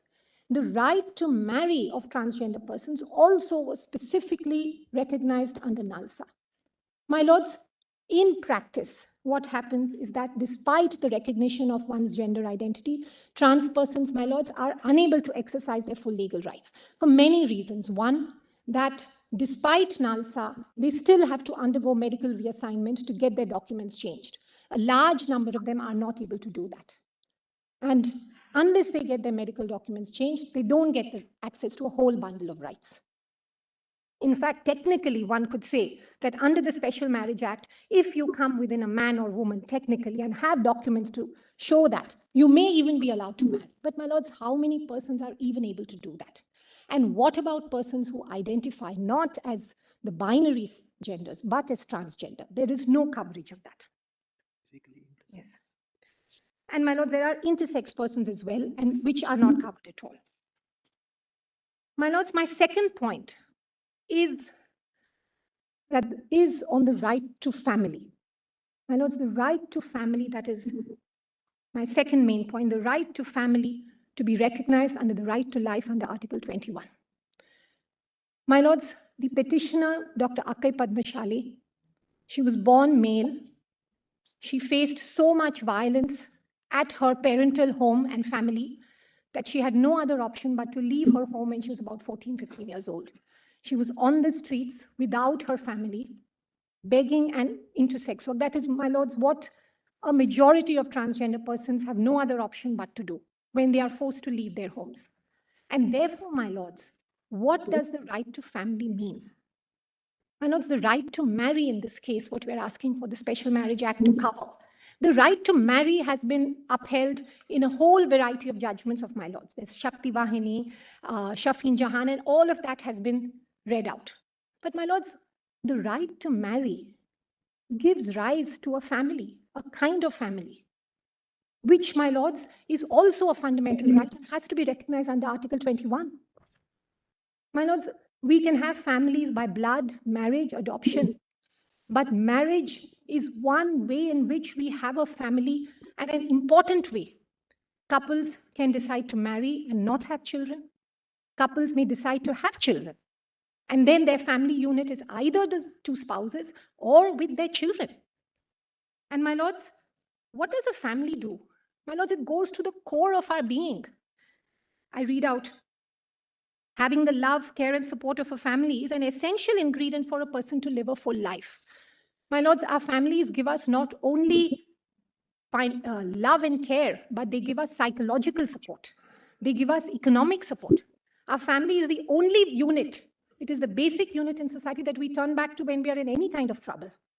And my lords, therefore, do we not have the right to have our family recognized and the right to form our family, my lords? And that is the right I'm asking has to be recognized under Article 21.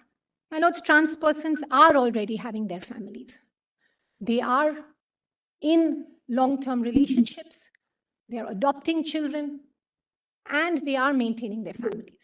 But these families are not recognized because, my lords, marriage is not permitted. And therefore, my lords, family is not just a heterosexual phenomenon. My lords, the importance of the family as an integral part of one's personality has already been recognized to some extent under the right to privacy. And my lords, if I may just, I've extracted a couple of paragraphs. And my lords, that's in my note in para 9. May I please refer to those paras, my lords? That's para 271. It's in my note, so my lords may not have to take the trouble of referring to the Puttaswamy judgment. Para 271, my lords held. We need also emphasize the lack of substance in the submission that privacy is the privilege for the few. Every individual in society, irrespective of social class or economic status, is entitled to the intimacy and autonomy which privacy protects. The sanctity of marriage, the liberty of procreation, the choice of a family life, and the dignity of being are matters which concern every individual, irrespective of social strata or economic well-being. The pursuit of happiness is founded upon autonomy and dignity. Both are essential attributes of privacy, which makes no distinction between the birthmarks of individuals. Therefore, my lords, marriage, procreation, family life choice are all separately referred to, my lords. Then, my lords, in para 298, it follows, my lords. The intersection between one's mental integrity and privacy entitles the individual to freedom of thought, the freedom to believe in what is right, and the freedom of self-determination. When these guarantees intersect with gender, they create a private space which protects all those elements which are crucial to gender identity. Specifically in the context of gender identity, my lords held, the family, marriage, procreation, and sexual orientation are all integral to the integrity of the individual. Above all, the privacy of the individual recognizes an inviolable right to determine how freedom shall be exercised. And lastly, my lords, in the same judgment, Justice Call's referral in para 645, it is an individual's choice as to who enters his house, how he lives, and in what relationship. The privacy of the home must protect the family, marriage, procreation, and sexual orientation, which are all important aspects of dignity. My lords, recently, my lords, in the Deepika case, in fact, refer to unconventional families. My lords, we are dealing with unconventional families and have recognized them. And it is not just the marital tie, but what is the concept of family? And my lords, referred to, and I will just read out one para 26. The predominant understanding of the concept of family, both in the law and in society, is that it consists of a single unchanging unit with a mother and a father who remain constant over time and their children. This assumption ignores both the many circumstances which may lead to a change in one's familial structure and the fact that many families do not conform to this assumption to begin with. Familial relationships may take form of domestic, unmarried partnerships or queer relationships. Household may be a single-parent household for any number of reasons, including the death of a spouse, separation, or divorce. Similarly, the guardians and caretakers who traditionally occupy the roles of the mother and father of children may change with remarriage, adoption, or fostering. These manifestations of love in families may not be typical, but they are as real as their traditional counterparts. Such atypical manifestations of the family unit are equally deserving not only of protection under the law, but also of the benefits available under social welfare legislation. The black letter of the law must not be relied on to disadvantage families which are different from traditional ones.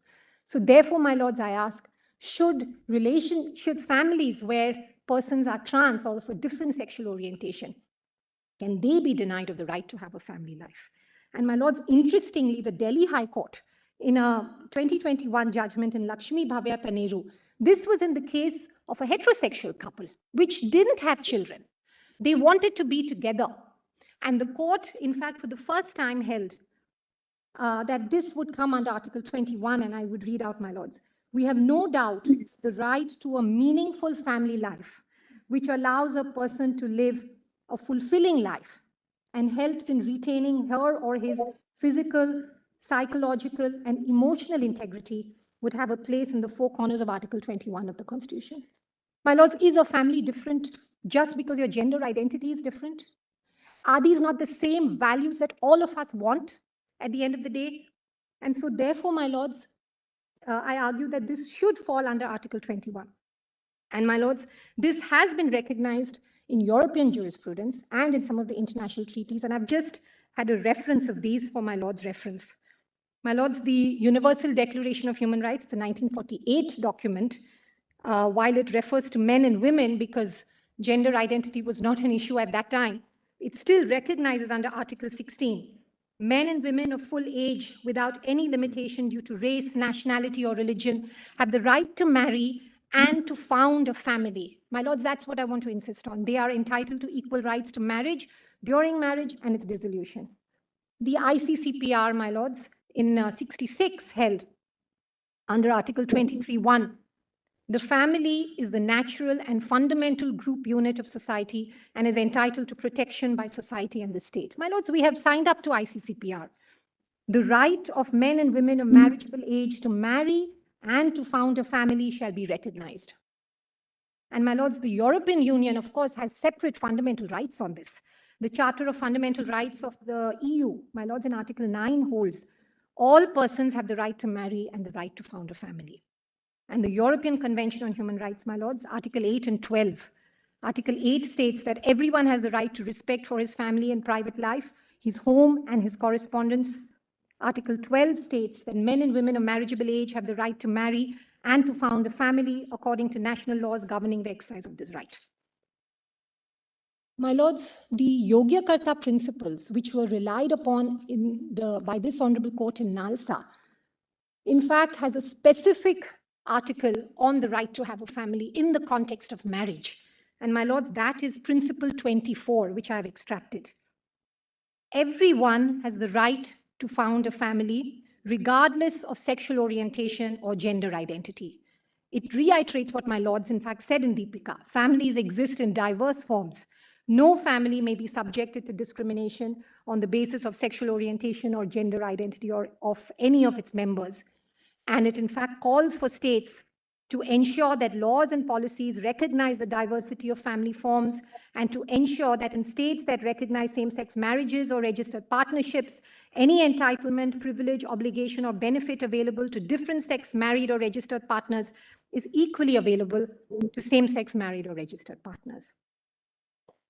My lords, there are two decisions. I will not go into those, but my lords, O'Leary and others versus Italy, this was an issue where same-sex marriage was not recognized in Italy, And the court held that the denial of recognition of same-sex marriage amounts to a violation of their right to family life. And my lord, in Christine Goodwin versus UK, this was a case wherein, my lords, the European Court of Human Rights held that transgender persons do have the right to marry, and that flows from the fundamental Article 12, which is the right to found a family.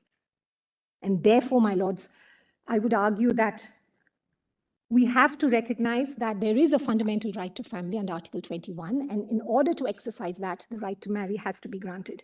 My lords, finally, of course, the Special Marriage Act and the manner in which it is construed presently by focusing only on men and women denies transgender persons the right to marry and have a family solely on the basis of their gender identity. That, my lords, amounts to a 15(1) discrimination on the basis of sex.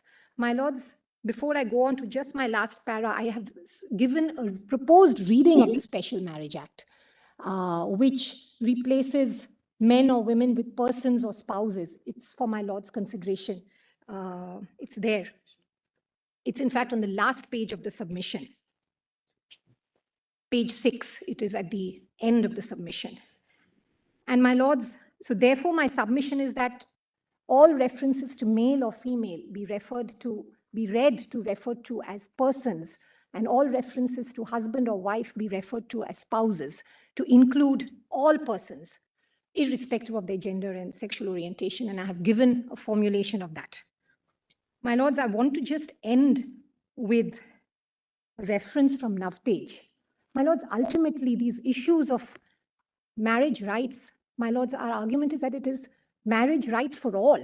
These amount to ensuring that all of us have equal marriage rights, not just one group or the other. And my lords, this was, in fact, reiterated by my lords in Navtej. And if I can just refer to the last para, my lords, that is para 425, and I have quoted it. The struggle of citizens belonging to sexual minorities is located within the larger history of the struggles against various forms of social subordination in India. The order of nature that Section 371 speaks of is not just about non-procreative sex, but is about forms of intimacy which the social order finds disturbing. This includes various forms of transgression, such as intercaste and intercommunity relationships, which are sought to be curbed by society. What links LGBT individuals to couples who love across caste and community lines is the fact that both are exercising their right to love at enormous personal risk and in the process disrupting existing lines of social authority. Just thus, a reimagination of the order of nature as being not only about the prohibition of non-procreative sex, but instead about the limits imposed by structures such as gender, caste, class, religion, and community, makes the right to love not just a separate battle for LGBT individuals, but a battle for us all. My lords, that's what I would. I was reflecting.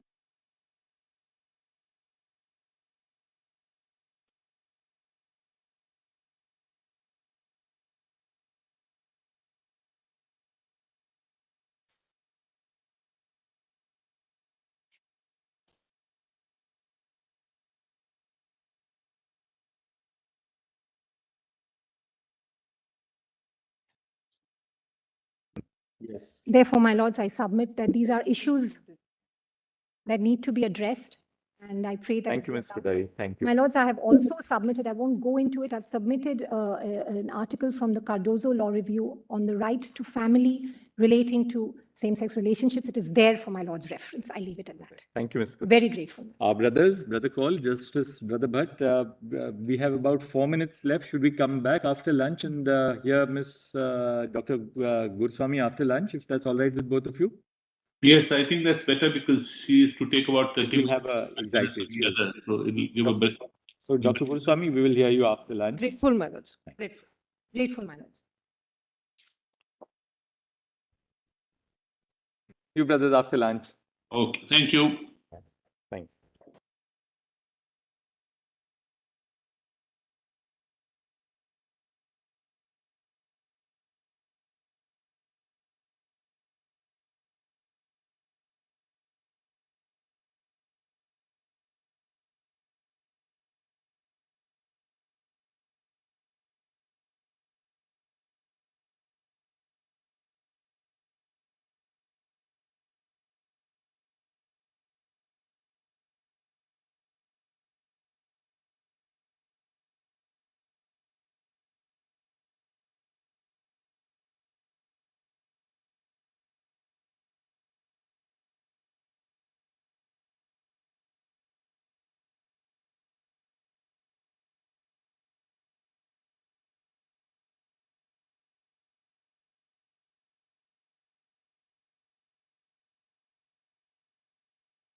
Yes, Dr. Guruswamy. My Lord, Justices Bhatt and Justice Kaul is here, my lords. Yes, Justice Kaul is joined. And Justice Bhatt is also on screen. My lords. My lords, may I say that that was the most nerve-wracking lunch of my life. Why is that? Because, my lords, I was thinking about how do I sum up a conversation that perhaps Mr. Kripal, Ms. Kaju and I have contemplated having in this court for perhaps many decades of our life. That is why.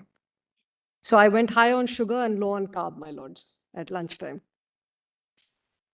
My lords, I am not going to belabor or repeat any point, and I assure you that. But I am going to make 5 submissions. My submissions have been substituted, as my lord knows that this is a different act. So these submissions are with regard to writ petition civil 1141 of 2022, Ms. Aditi Anand and others versus Union of India, challenging the Special Marriage Act. I also appear, my lords, today for DCPCR, the Delhi Commission on the Protection of Children's Rights. And their IA is 71983. Now, I will make 5 distinct points on the writ petition, and I will make 2 very short submissions on DCPCR's intervention. My lords have my substituted submissions, my lord. Yes. So this will do instead of the. Yes, my lords. It's a substitution. Comprehensive. It's not an ancillary, it's a substitution. Yes, you got it. There are long annexures because we did not have benefit of the compilation since this is a substitution. My lords, my 5 distinct points are one, this. Contrary to what the union has advanced in its counter and in its opposition in court, India's parliament, in India, the parliamentary form of government that we adopted as we the people when the constitution was adopted, unlike England's, is a constrained parliamentary form. In England, parliament is sovereign. In India, simply put, parliament is constrained. Constrained by what? Constrained by the constitution as interpreted by whom? My lords. That is the separation of powers formula that we the people gave ourselves. So to say that this is a matter for parliament is not just unknown to the Indian parliamentary form, which is constrained by the constitution, but in fact seeks to impose a British parliamentary model, which has no place in this jurisdiction. Constitution. That is point 1, my lords. I'll very briefly take you to 2 extracts. One, pre-Keshavananda, Delhi Laws Act, very brief extract, my lords. And one post-Keshavananda, Subcommittee on Judicial Accountability. Everything is in the submissions, my lords. I will not trouble you with the compilation. I will take you only to those extracts. Second point. Yes. Judicial review is part of basic structure. Of course, my lords, it's well established. Kesavananda, Minerva Mills, so on and so forth. Dr. Ambedkar in the Constituent Assembly debate says Article 32 is the soul of India's constitution. Why is this important? Because these petitioners in 19 petitions, speaking for, if arguably 5 to 7% of any country's population identifies as LGBTQ, then speaking on behalf of millions of Indians, come to my lords to say this and this alone, that our Article 32 rights are violated. And as my Lord the Chief Justice said, most importantly in this preamble, that we the people gave ourselves. The people of India having solemnly resolved to constitute India into a sovereign, socialist, secular, democratic republic and to secure to all its citizens. That's 32. So the government of India cannot come to court and say that we the people, and we may be a minority or a substantial part of this population, cannot come to court and say that this is a matter of parliament, because our Article 32 rights, the right of judicial review, is part of the basic structure of this constitution, of which this basic structure doctrine we have now celebrated 5 decades. Those 5 decades belong to LGBTQ people also. My lords, point 3. And again, I will only take, my lord, to the specific paragraphs. What is the point 2? My lords, point 2 is Article 32. All right, that's all. Yes, my lords. Is point 2, and I'll take, my lords, that's also the second point of the written submissions, my lords. My lords have the index, so I won't trouble my lords with repeating any points that have been dealt with. My Lady Justice Kohli has the index also, my lady. Yeah. I'm grateful. Point 3, my lords. The union in its counter has said to us that they have a legitimate state interest in prescribing this nature of marriage. My lords, the Chief Justice, 9 judges in Puttaswamy, have interpreted legitimate state interest as specifically pertaining to national security, crime, innovation, and dissipation, prohibiting dissipation of social welfare benefits. That is the understanding of when can the state ascribe and highlight such legitimate state interest. This is point 3. Nowhere in these cases, in these petitions, does the state meet that heightened requirement. I'll take, my lords, to the 2 relevant paragraphs there, which are also in my written submissions. That is point 3. Point 4, my lords. In response to earlier questions on day 1 and day 2, we discussed that marriage was a bouquet of rights. And what is that bouquet of rights? The table of benefits, my lords. Very briefly, I'll discuss that. It's part of the written submission, so I won't belabor it. But these benefits include gratuity, provident fund, and, my lords, dare I say, pension of judges, including Supreme Court judges, are all premised on the understanding of one thing and one thing alone: a spousal relationship created by marriage. We are excluded from all of that. That is my table of benefits at page 35 of the written submissions. That is point 4. Point 5, my lords, that marriage is a matter of conscience under Article 25 of the Constitution of India.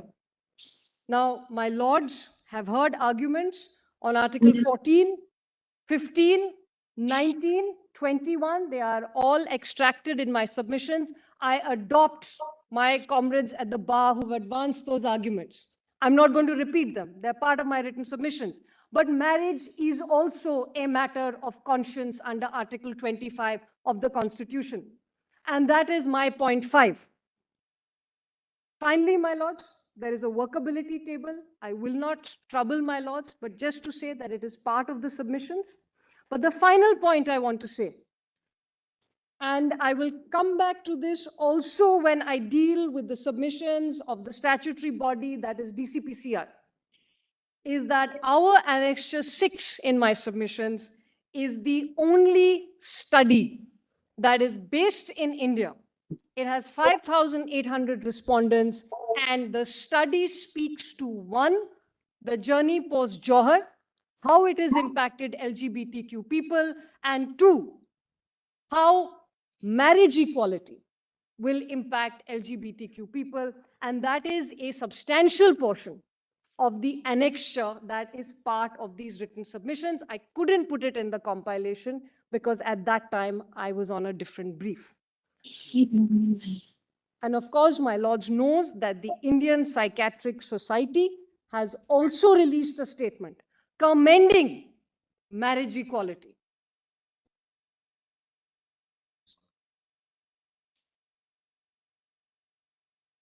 My lords, may I first take you very briefly to the first submission, my lords. And I will only read very specific paragraphs, and I will not trouble my lords beyond that. That the Indian Parliament is a creature of the Constitution and does not enjoy unfettered sovereignty. May I only take you to one paragraph, my lord? And this is, my lords, as part of my written submission, page 6, para 11. Just page 6, my lord. Just one paragraph of my submissions.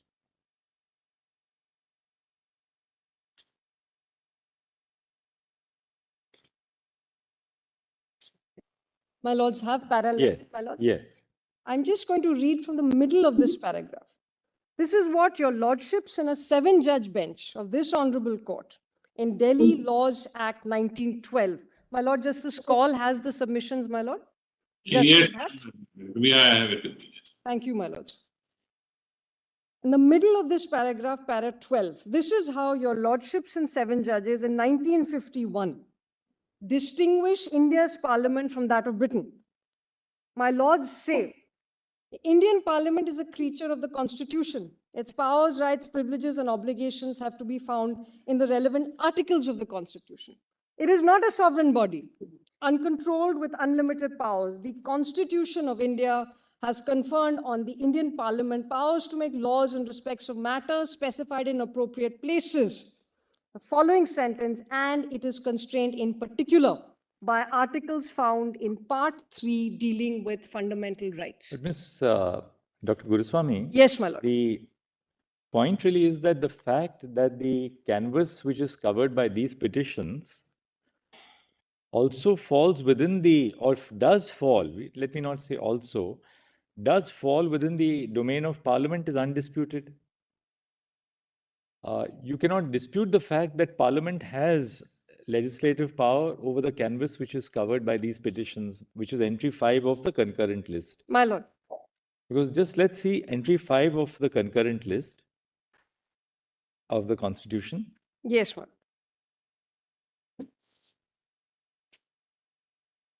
It specifically covers marriage and divorce, infants and minors, adoption, Yes, ma'am. wills, intestacy and succession, joint family and partition, all matters in respect of which parties in judicial proceedings were immediately before the commencement of the Constitution subject to their personal law. My lord.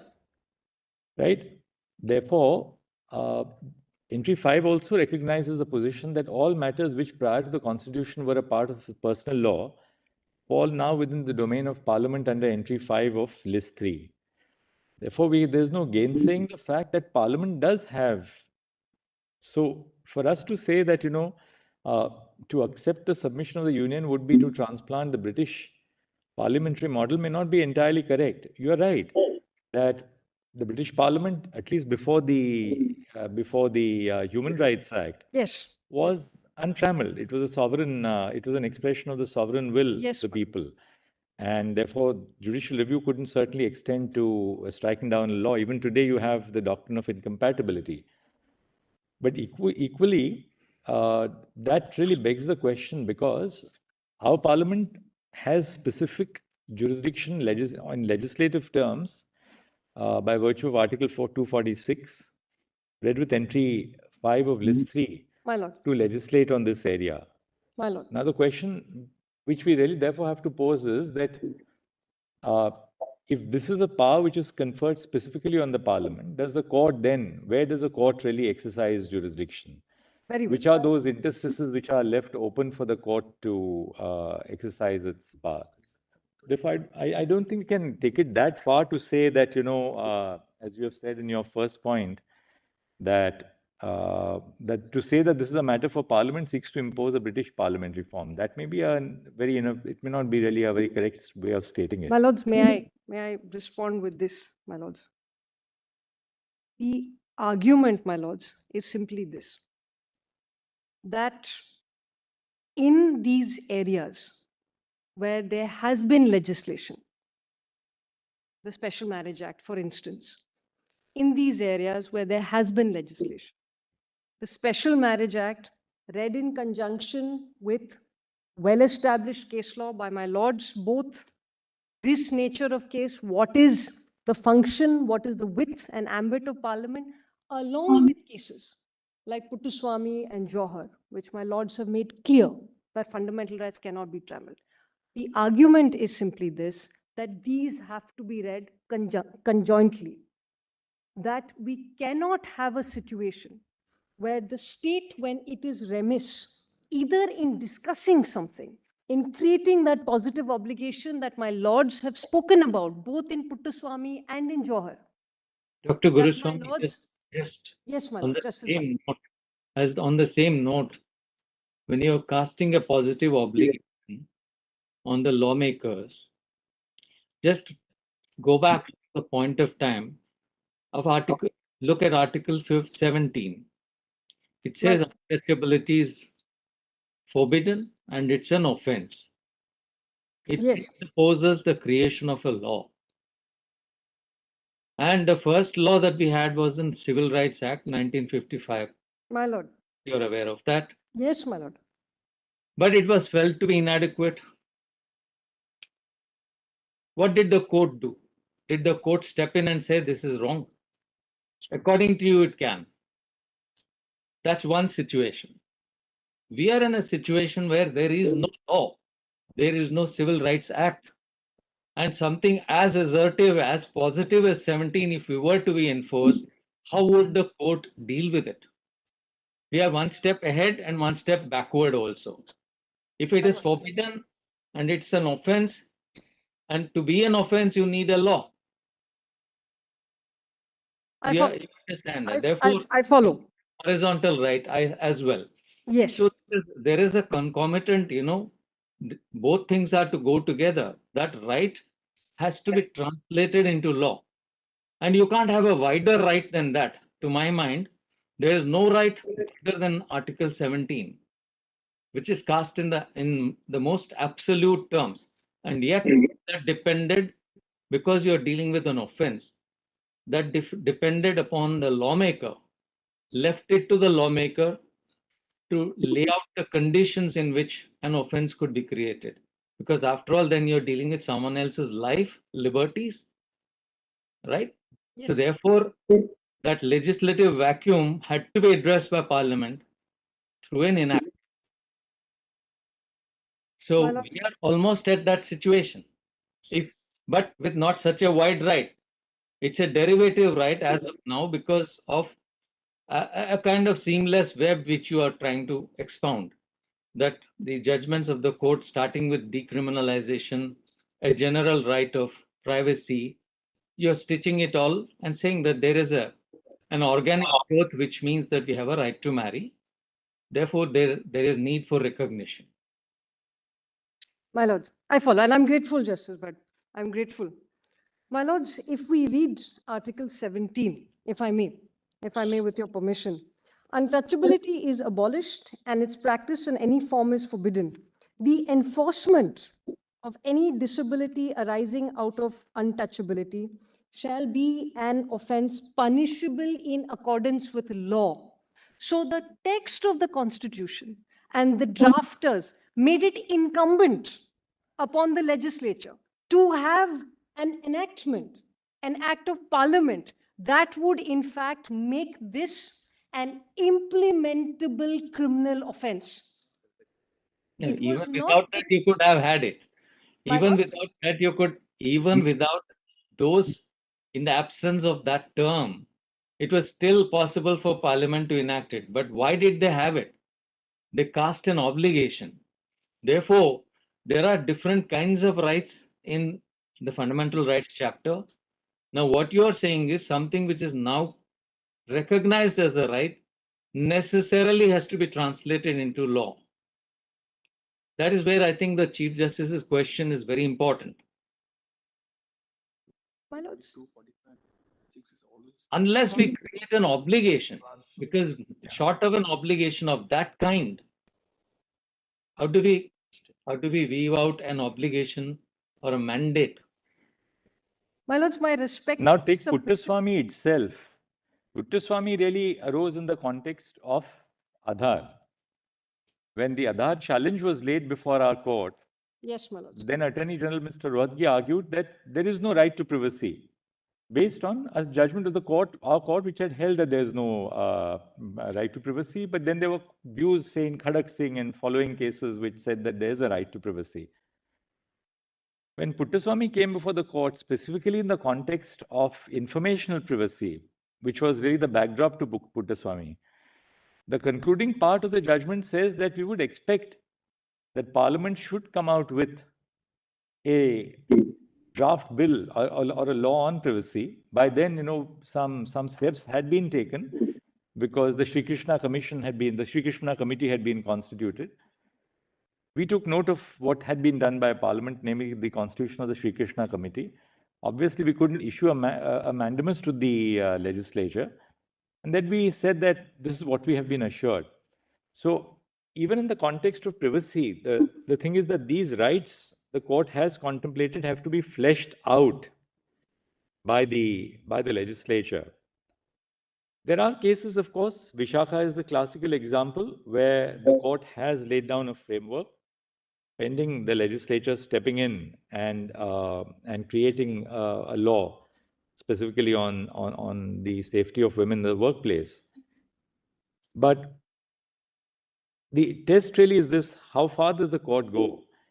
Because as your submissions, and this is something which counsel which follow you who should also address us, all your submissions willy-nilly would have some bearing on how we understand the impact of our decision as you want it to be, albeit in the context of the Special Marriage Act, on issues which will relate to personal law. Because there is no doubt about the fact that, adoption, succession, intestacy, these are all matters which are governed by the personal law even today. My lords, adoption today Apart is covered from- by the Juvenile Justice Act, my lord. It's Also by the civil law. But you also have the Hindu Succession and Adoptions, the Hindu Adoptions and Maintenance Act. You do, my lords, but now the legislative mandate for adoption in general is the coverage of the Juvenile Justice Act, which was adopted more recently. It is a civil law and it That cuts was the- across communities. It Cuts across religious. My lords. That is true, because for the longest time there was a problem in enacting a law, a general law. But let's not also undermine the Hindu Adoptions and Maintenance Act, because apart from juvenile justice, which you would now refer, that is also one of the laws, and that does lay out certain conditions, and that would govern those who are of that faith. Yes. And likewise, there is no other law other than the 2016 Act. There is no other law. My lords, may I now answer these questions serial-wise, my lords, if I may? First, my Lord Justice Bhatt, respectfully, my lords, my assessment, my lords, and it is far more limited than my lord's assessment. My assessment of Article 17 is that it mandates that the legislature create law to convert Article 17 into an implementable criminal offense. Hence the language in Article 17, the text of the Constitution saying punishable in accordance with law. Correct. And similarly, my lords, may I just add this, similarly, 21A, when I was, my lords, and this was perhaps the first big constitutional rights case I argued, the Right to Education Act, Article 21A, and we were before then Chief Justice Kapadia. And one of the points that Justice Kapadia made to me was that even pre-21A, even pre the legislative enactment, the courts had been actively involved in implementing and enforcing this right to education. And he took us through case law. He said, you see, this, 21A and the legislative intent only comes later. my lords have been that North Star, not just for LGBTQ rights. My lords have been that North Star in many facets of fundamental rights, pre the legislature walking the talk. So we don't ask for anything that special today.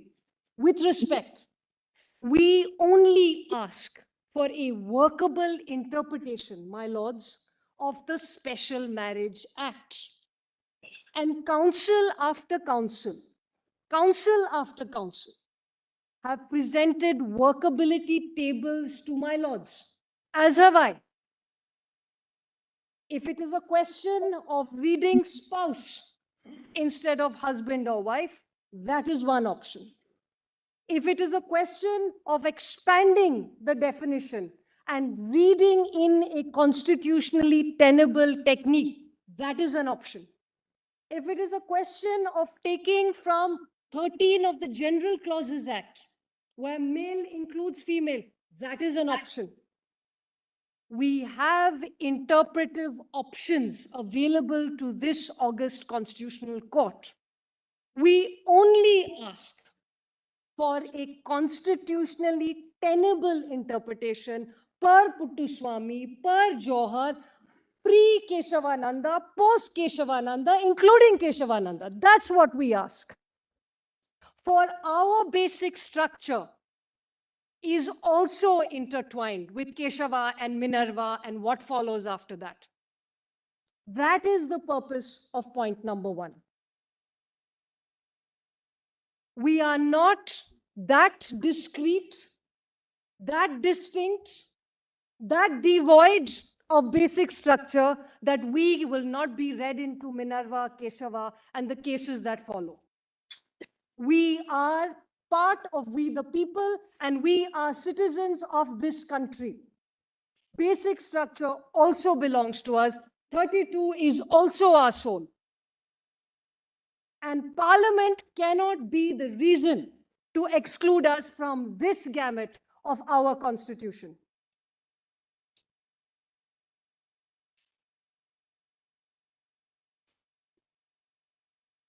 Please interpret it.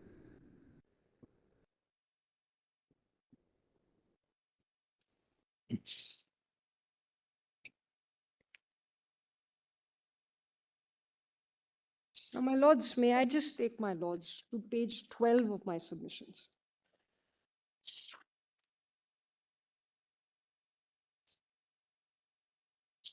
My lords, this is paragraph 23, where the preamble is extracted. And I just wanted to end on this point, which my Lord the Chief Justice had alluded to on day 1. Paragraph 24, the right to move this court for enforcement of fundamental rights under 32 gives effect to the phrase "to secure to all its citizens." That Parliament is a creature of the Constitution and is bound by it. And within these submissions, my Lord, and I'm not going to belabor this, but if my Lords just turns to page 14 of the submissions, and this is from, as my Lord said, Puttaswamy, which originates from Aadhaar, but makes a very important point of constitutional principle. Whether it's with privacy or whether it's with Aadhaar, but it is a point of constitutional principle that 9 judges of this August Constitutional Court made. And may I just read those 4 lines, my lords, on page 14, paragraph 144.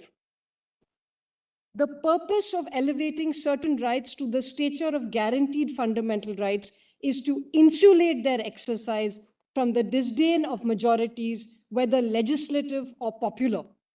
The guarantee of constitutional rights does not depend upon their exercise being favorably regarded by majoritarian opinion. And my lords, when Dr. Ambedkar was confronted with exactly this question, whether Indian society was ready for the reform that is the Hindu code, and what about a majority, and how does a majority feel? He said this. He said, that it is not a question of numbers. It is not a question of majorities and minorities.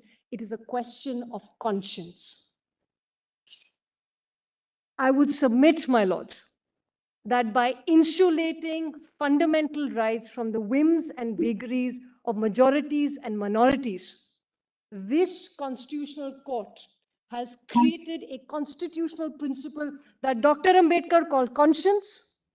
My lords have called insulating their exercise from the disdain of majority. From 1951 to Puttaswamy in 2017, from Dr. Ambedkar to Puttaswamy in 2017, the thread of conscience being the test for fundamental rights is a haloed constitutional principle.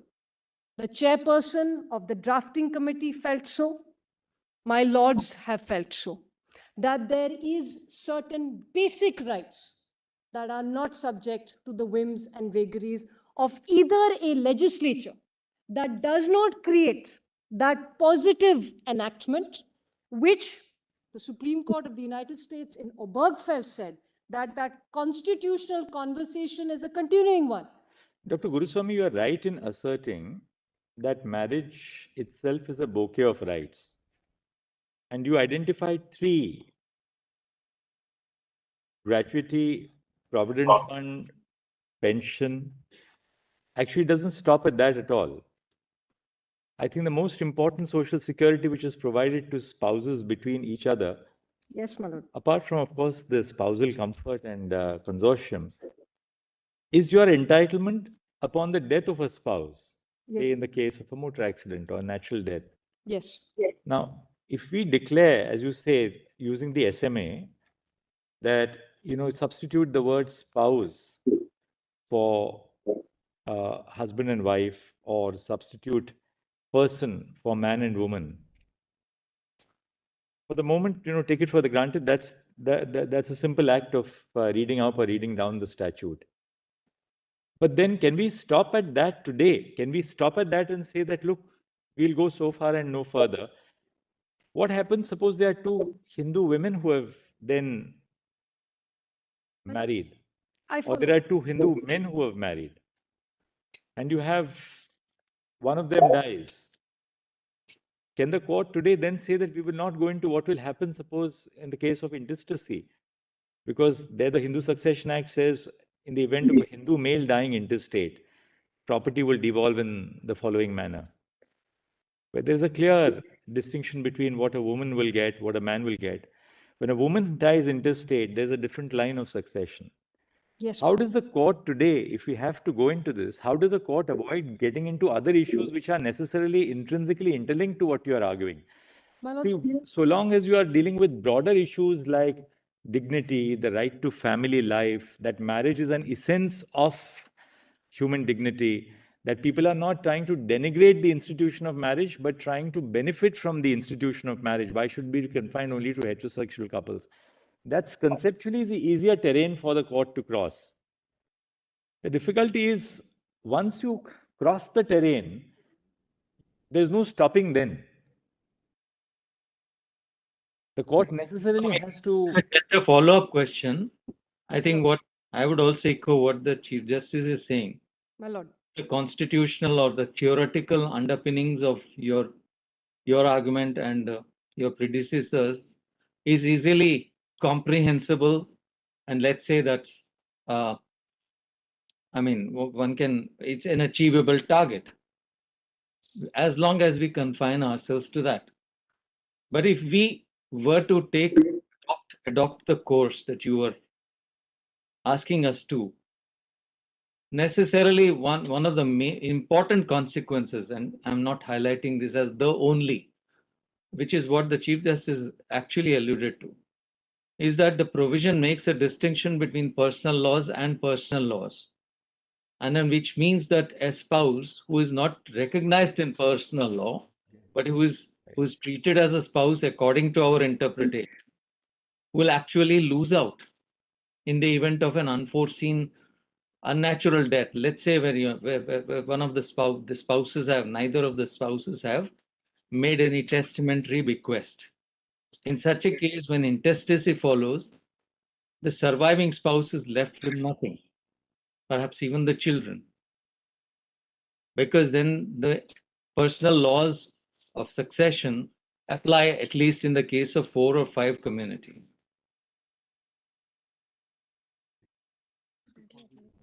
According to this very enactment. Yes. My lords, may I quickly take you to page 35 of my submissions, where we have a series of laws that differently impact same-sex and opposite-sex couples. And the reason why I'm showing my lords this, and this is in tandem with Annexure 1. Page 74 of the submissions to 102, this is an exhaustive list. Now, the reason why I'm showing my lords this is, my Lord Justice Bhatt, in principle, my lord, I already have the principal protection of the courts. I have Puttaswamy and I have Johar. That's exactly the point. Yes, No, yeah. but my lords, the problem with being protected in principle is that principle is not enough for the business of life. We entirely agree with you. There's no doubt about it, Dr. Guruswamy. You're absolutely right. You're spot on. I mean, that's exactly the cause of worry for us also. Therefore, See, declaration is the first step. The second step would be some illustrative list, like the list we have provided, using workability, which we've also provided. Then the rest will follow, my lords, as it has always followed. And Dr. Guruswamy, just to play the spoiler here, Yes, how many times are we to play the follow-up? That is what worries us. My lords. Because if we are not to get into this, just because it suits the certain cases, and that's a thorny issue, aren't we avoiding it? My lords. Our job is to look at the workability, not only of what you're showing as illustratively. Yes. What you have annexed, and some of you have originally annexed, is the correct thing, which is virtually a reenactment of those provisions. Forget reading into or reading up or reading down. We are virtually reenacting, which is, that major, the hard task you're saying we will leave it later. How many more litigations are we going to face? Of course, you can't answer that. But we have to answer it, or many courts will have to answer it. So is this our job? Ultimately, we'll come back to the same point. All these statutes which you have referred to, you have given us 35 examples of the statutes. All these statutes confer social welfare benefits on certain persons, certain categories of persons, right? Upon the wife of a deceased employee, on the husband of a deceased woman employee, so on and so forth, like maternity benefits, provident fund, pension, income tax. So these statutes in that sense are also exclusionary. They define who will get the benefit, right? Now, by accepting your submission, we are going to say that for the purposes of these statutes, these benefits must primarily devolve on the spouse of a same-sex couple, which necessarily means that we are excluding a category of beneficiaries who the statute otherwise contemplates. My lords, may I respectfully submit, my lords, that I am not asking So for that. essentially what we are doing is, in this process, by conferring benefits on a particular category of persons, the court is necessarily giving a value judgment of who will be excluded from receiving that benefit by interposing somebody who is going to get benefit under that statute. My lords, may I answer, my lords, with just taking any example from this table? Any example, my lords, but maybe... Take any example. Take your Provident Fund Act. Yes, my lords. Take the Payment of Gratuity Act. Yes, my lords.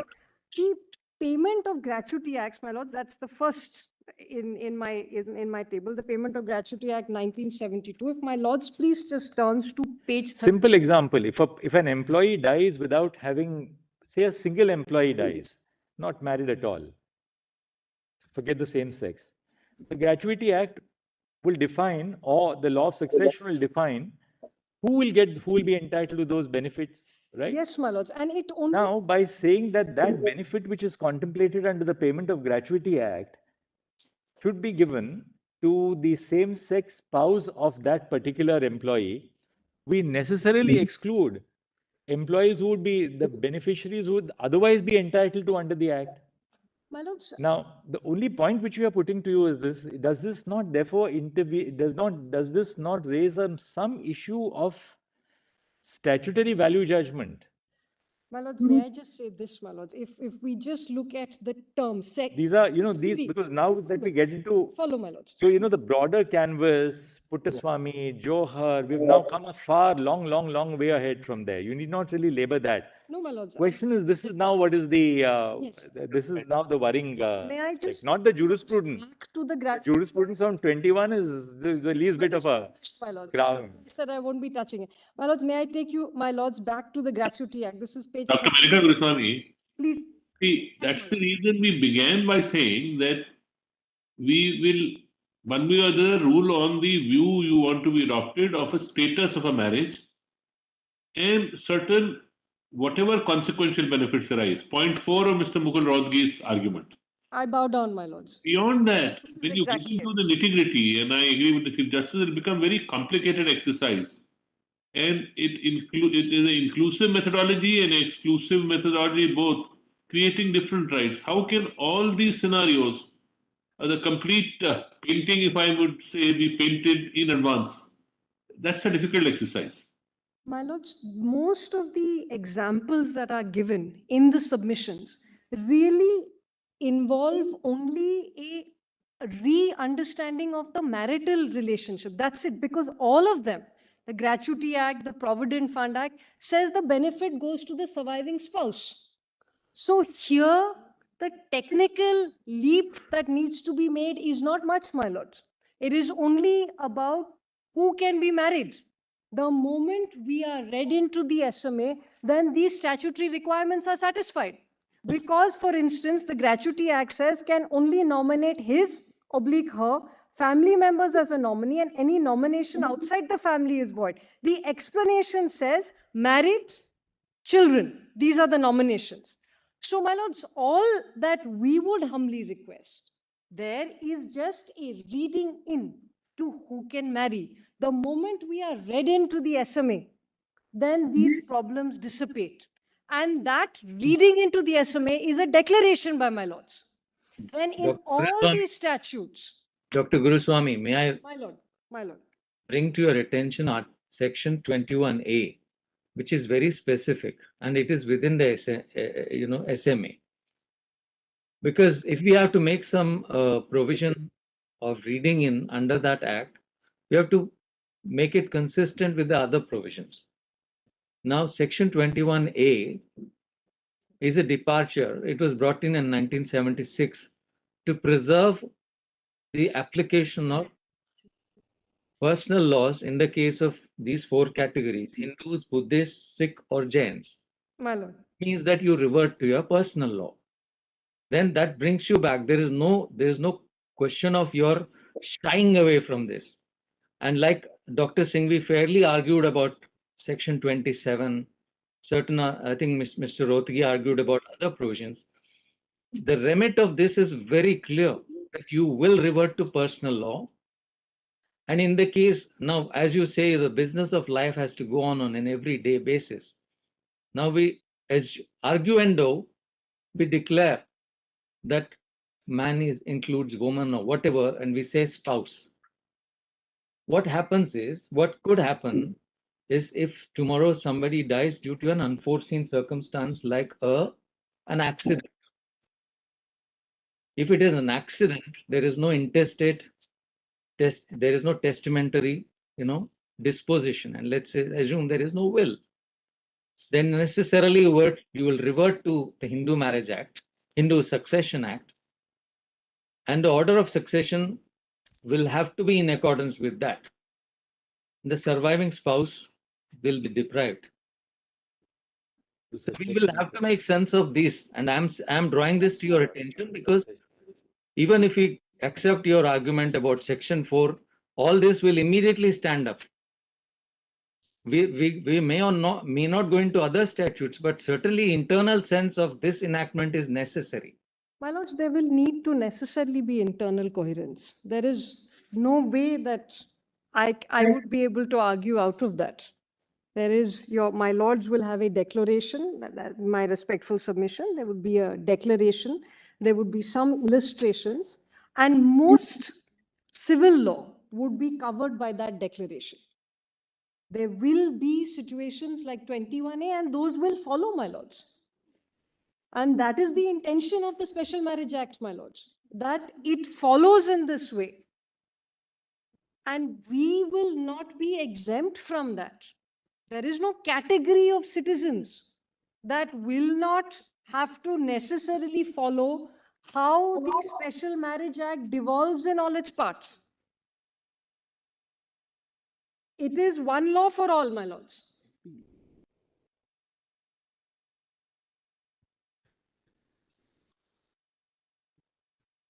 You know, Dr. Guruswamy, before the personal law was codified by the Hindu Code Bill in 1956, and then you had various other acts also which were enacted. Marriage, adoption, these were two areas which was, and in fact, intestacy as well, which were all governed by convention, by custom, yes, and by the uncodified Hindu law for that matter. Yes, my lords. Therefore, there was the uncodified Hindu personal law, the Mitakshara, Yes, or the my lords. Dayabhag.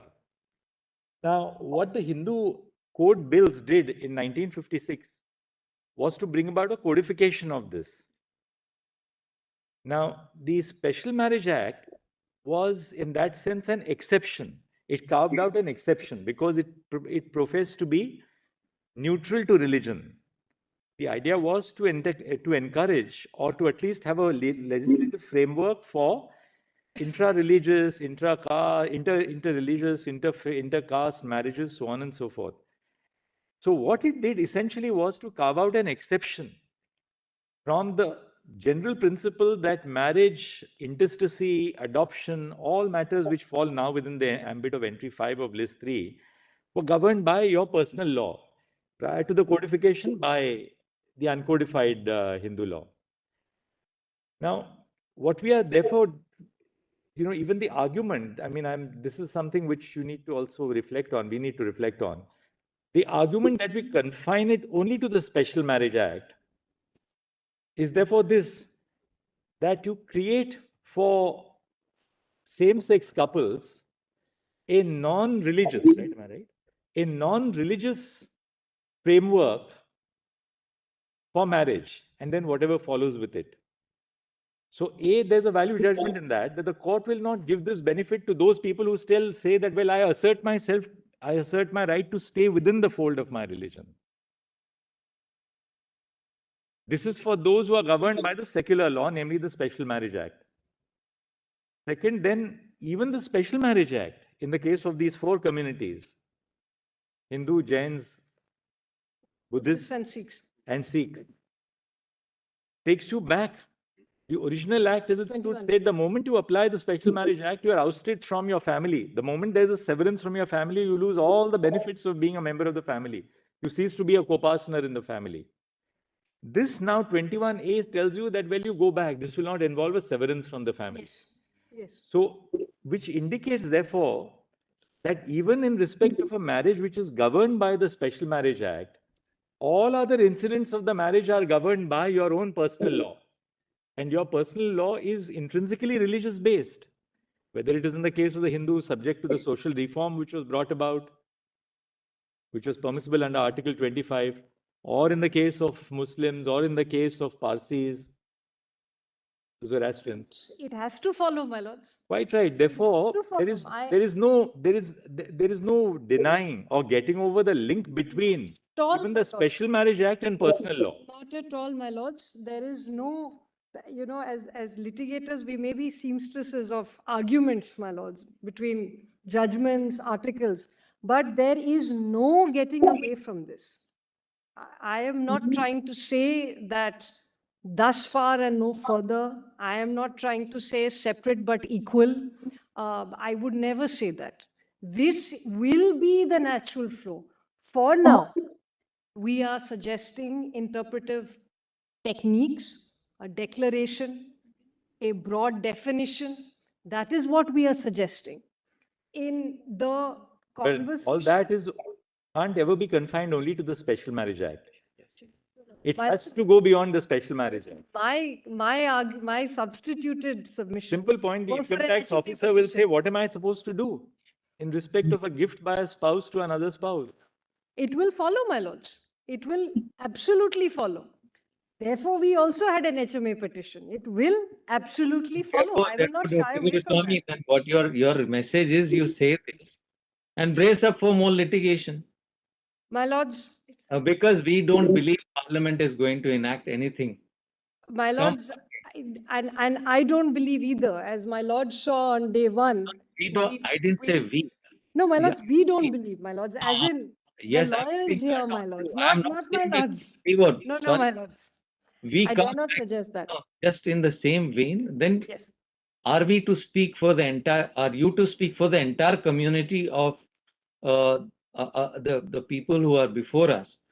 Are you truly representative? There may be diversities. There are diversities. Certainly, my lords. There are only unheard 19 voices petitions who may before my want to lords. preserve. There may be unheard voices who may want to preserve their way of life, their traditions. I'm not talking of the general population. I'm talking Yes. of the communities that you represent, that they do not want a break from their traditions. And yet, the moment we secularize this and go one step further, we assimilate this and constitutionalize it, as it were. We are in denial of their rights. My lords, respectfully, those who wish to participate in this new definition of the institution may participate. Those who do not wish to participate will not participate. Even today, many opposite sex couples opt for a live-in relationship, even though they have the benefit of marriage. They will not participate not because they don't want to participate, but they will not participate for the reason that they do not want to participate at the cost of forsaking their connects with their religious communities, right? That is also a choice. They don't want to break those linkages. Will apply to opposite sexes and hint and same manner. And it is a part of years today. My lords, all our submission on 21A is that we implore this court that the Special Marriage Act, as it is, should apply equally to same-sex and opposite-sex couples. Now, those who choose to opt in, those who choose to opt out, those rights are retained for whatever reason. It may be a matter of faith, it may be a matter of way of life. Those choices are actively exercised constantly by same-sex and opposite-sex couples. But the ability to have that choice is an act of constitutional principle. And 21A gives all couples that choice, opposite sex and hopefully in future same sex. 21A recognizes that choice is being exercised by opposite sex couples on a constant basis. We don't ask for anything more than that, my lords. And I bow down, my Lord Justice Bhatt. I appreciate the point you're making, that within the community as well, there may be those who do not want to exercise this choice. And that is valid principle. Under inclusion. Under inclusion is a legislative device which is open to the legislature. And we uphold under inclusive classification, saying that Parliament or the state legislature does not have to legislate on everything to legislate on something. That's the principle of under inclusive classifications. But that's very different from judicial review. Judicial review is never by its nature under inclusive. My lords. Judicial review is declaratory and applies across the spectrum. My lords, to whoever falls within the sweep of the declaration. Respectfully then say two things, both in alternative. One. So both in terms, Dr. Guruswamy, both in terms of how we will have to craft such a solution, and on more fundamental philosophical grounds based on jurisprudence, on judicial review principles. There is a lot of thinking to be done in this matter. My lords, your lordships have a burden here. There is no question. See, all that what you can make out is My lady. how far and no further. My lords, my lady, That is something which is really engaging us. For you to say that the SMA be brought in line in such a manner that we should read spouse where it's husband and wife and person where it is a man and woman. So far, so good. But there's something more to it. Certainly. This is a legal and constitutional journey. There is no question, my lady. Like we have thus far made a journey from the days of Suresh Kaushal.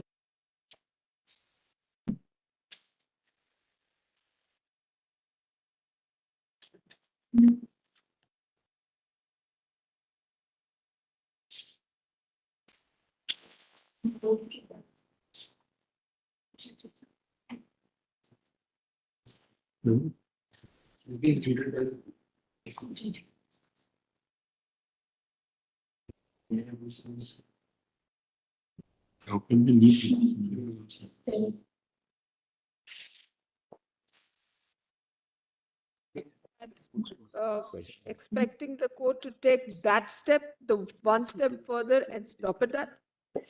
No, my lady, our respectful submission is a declaration that expands the definition of marriage, that makes it more inclusive, as has always been the case with the laws of marriage in India, that there has always been an opening up of who can you marry, intercaste, interfaith. And what after? My lady, then we will have specific provisions that this would be applied to. And then that is part of the journey.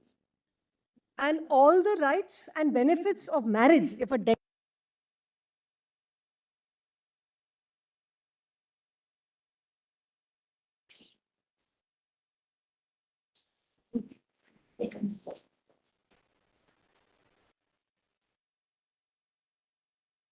She muted, no? They're muted. Can't hear, no? Yes. I can't hear her. Sorry, Ravi, sorry, Sanjay, we lost. We are losing the benefit of having a little chat with you on the dais.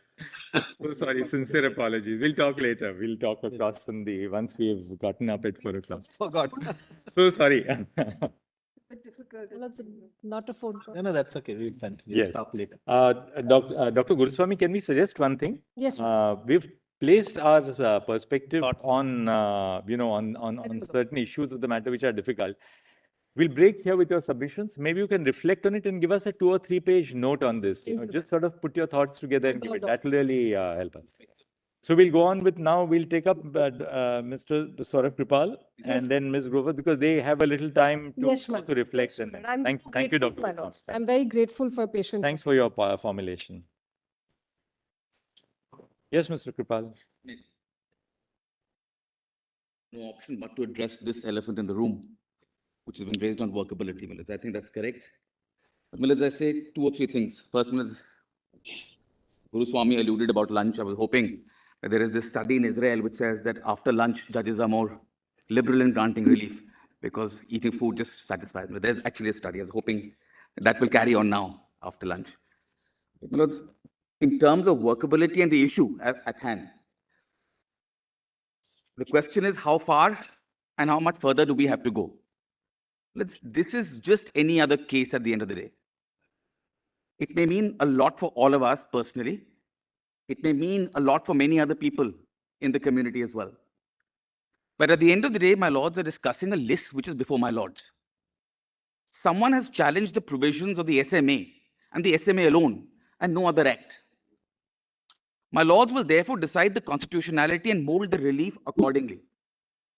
If somebody comes with a petition of the HMA, ABC thing, the doctrine of precedent as earlier evolved, including this case, will then be applied to that case in future and say, well, the necessary implication is that yes, gratuity must also be given to you because we have so held in superior, or it is not possible, because that is the difference between parliamentary functioning and judicial decision making.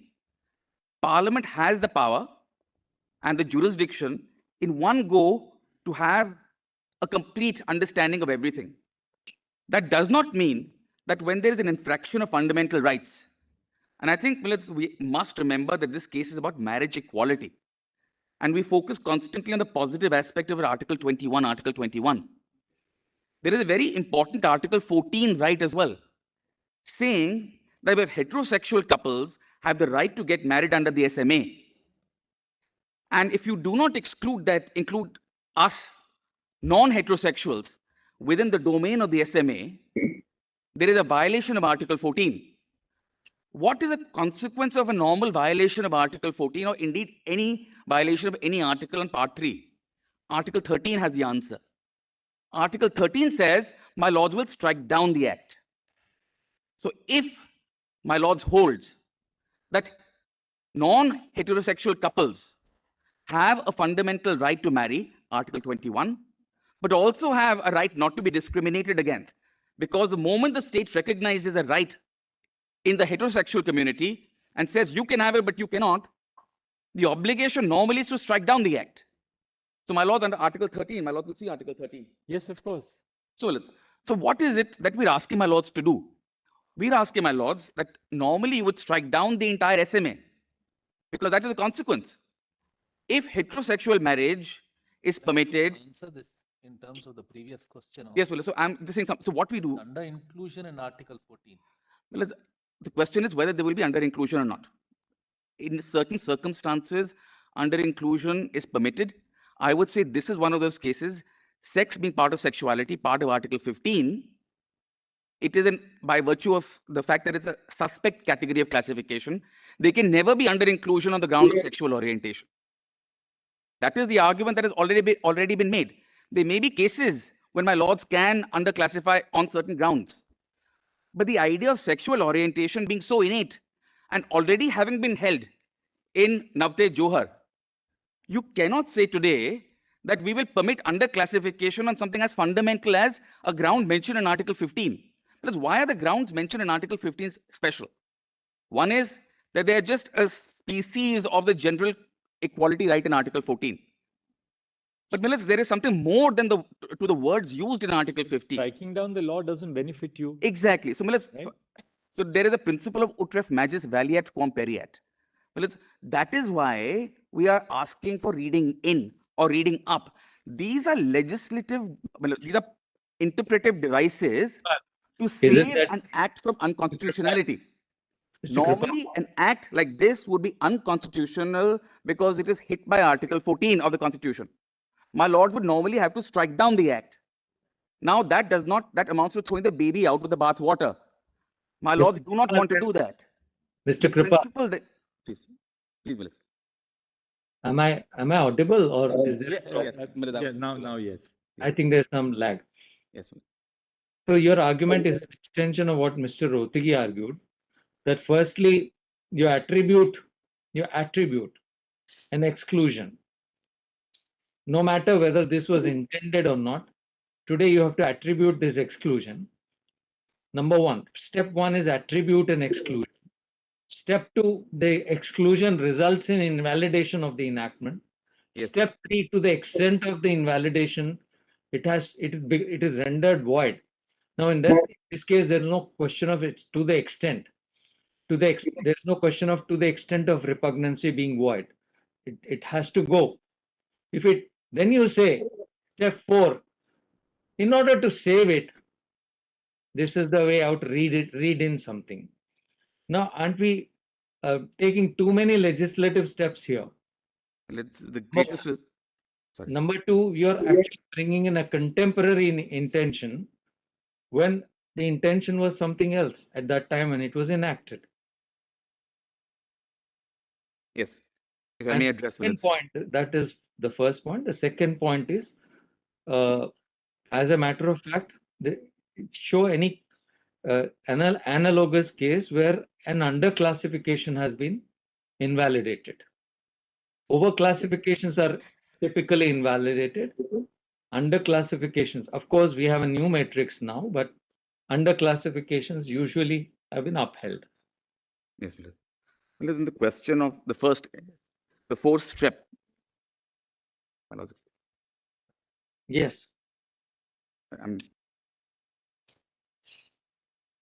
Yes, please go on. Please. Yes. Justice Yes. Bhatt. Go ahead. Yeah. No, Justice Bhatt was asking, but I was just informing Justice Bhatt that Yes. the learned judge was Yes, referring. Mr. Kripal. My Lord says that there is a four-step process. Well, I would submit that this is a very classical four-step process. There is nothing unusual in what I'm suggesting.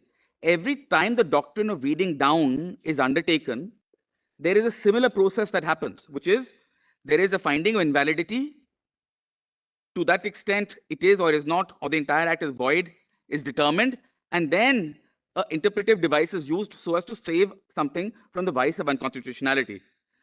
But the problematic part is the first point my Lord made, Justice Bhatt, about we are attributing that there is an inconsistency. Well, yes, because Article 15 and 14 analysis requires the examination of the effects doctrine. What is the impact any law has on the rights of a person is something necessarily which is required to be done when a violation of Article 14 or 15 is to be examined.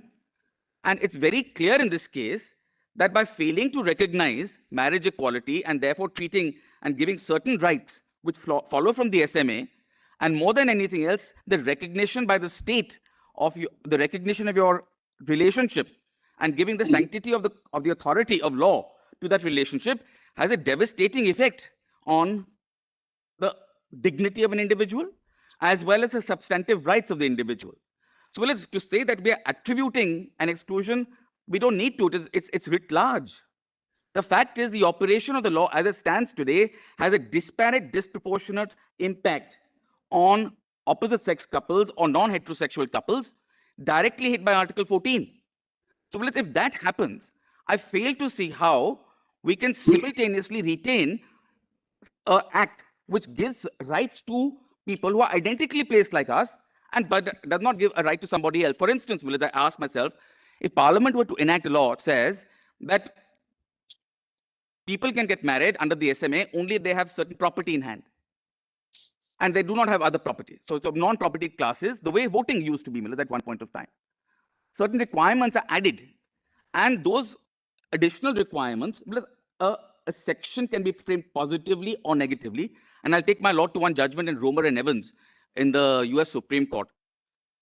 A section can be framed in the form that A and B can get married, but if C and D are necessarily excluded, the section can also be framed and has the same effect as all persons other than C and D can get married.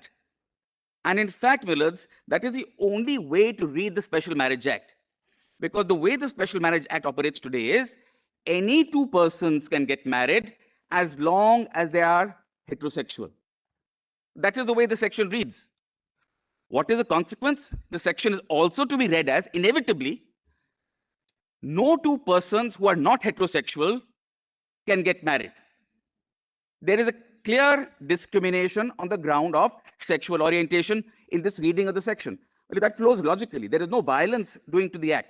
The section says any two persons, if it is to be read as husband and wife, inevitably it means two heterosexual people can get married.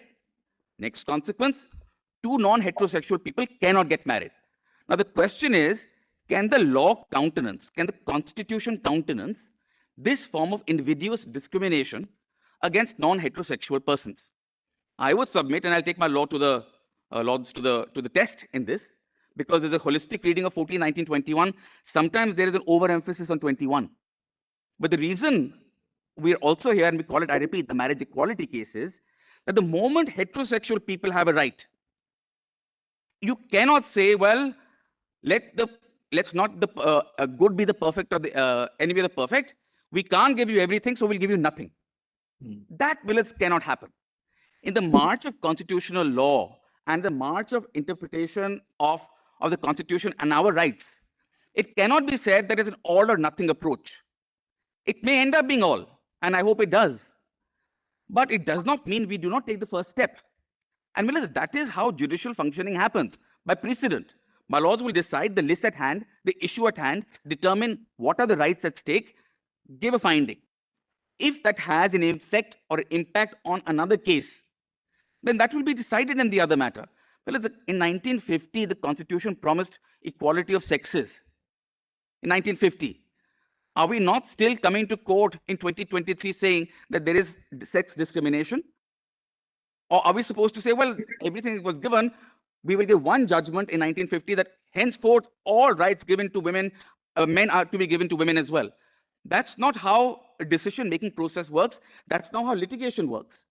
We come back on a case-to-case basis, and there's nothing unusual about this.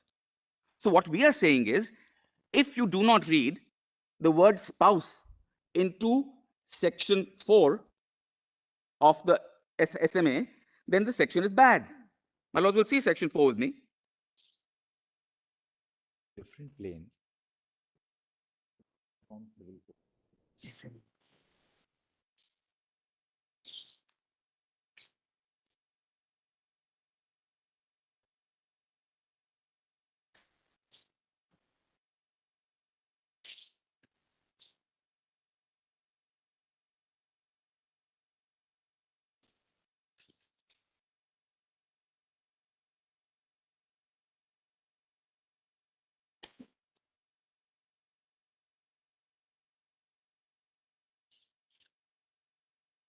Yes.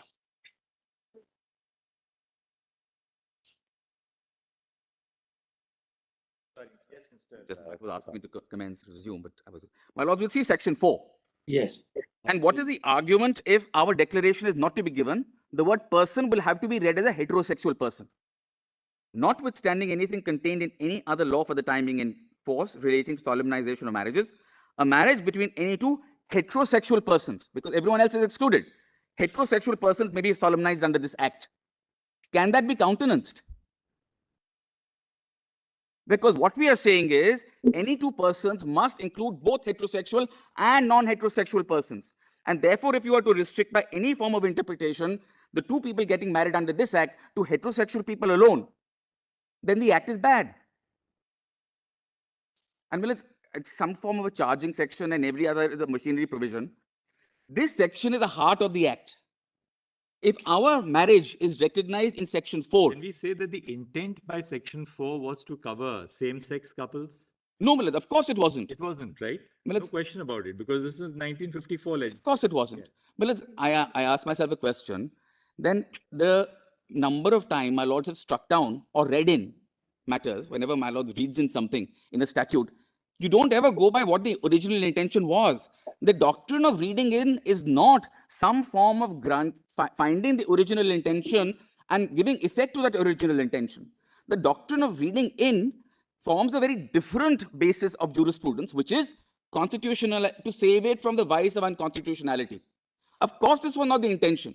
But today, the Constitution and today's reading, a statute is governed by the original intention of the parliamentary lawmakers.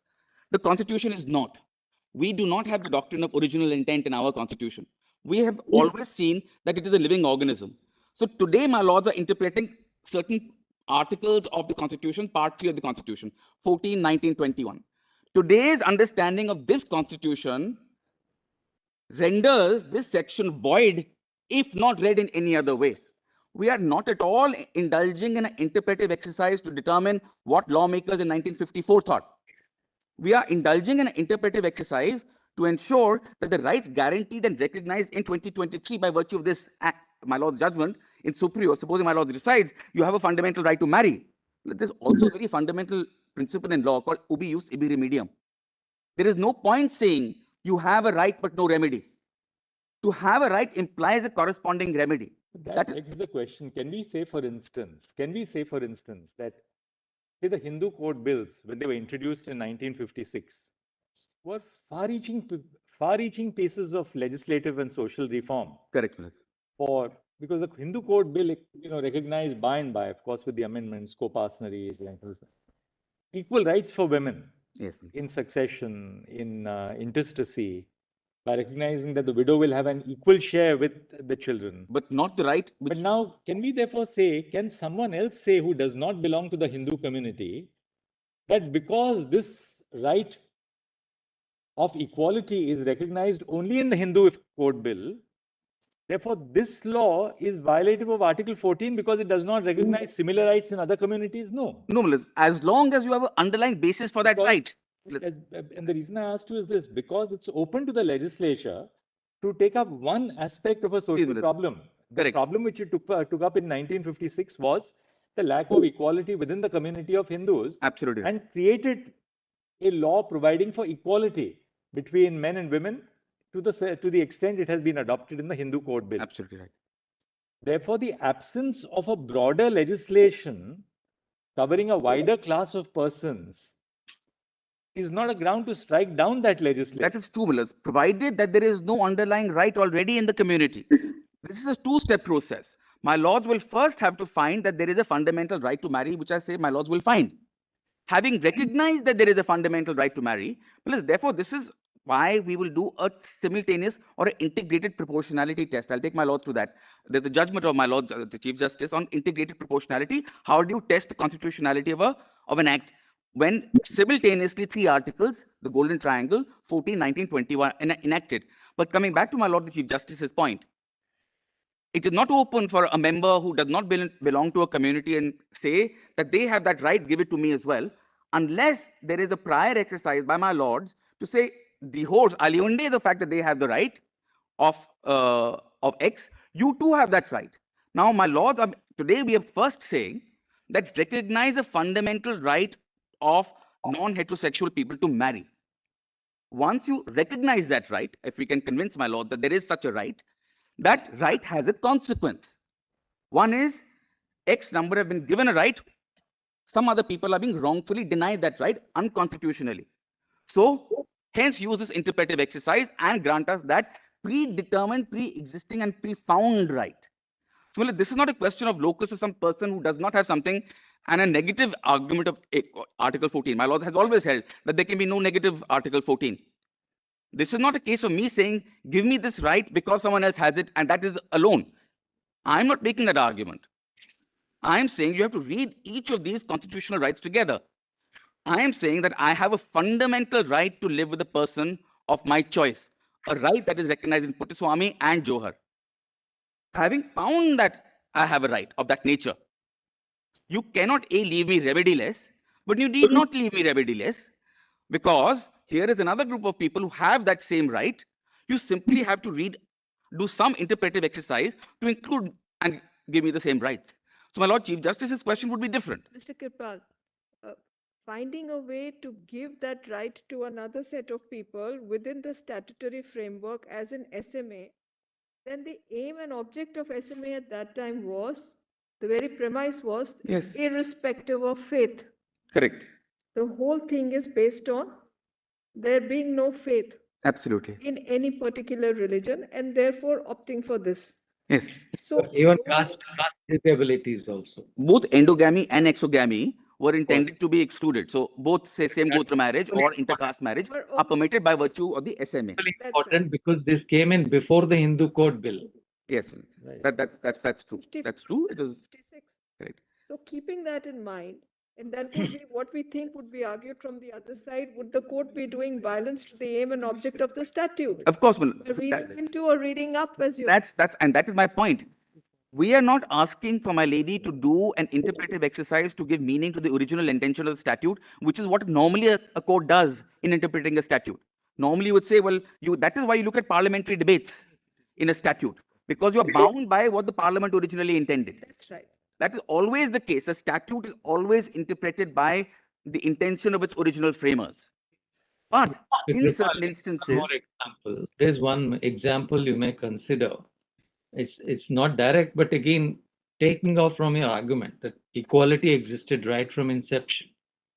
But for the longest time, females were denied a large section of property amongst Hindus, right? Till 2005, when it was universalized. Of course, some states, 3 or 4 states in the south and Maharashtra, they granted these co-partitionary rights to females. And yet we had no qualms enforcing those disabilities, nor even excluding, married people from certain rights towards their father's properties. Correct. Why? That too is an elephant in the question, in the room today. The why is the court somewhere, these institutions have come up. It's not created by law. They have grown up from society.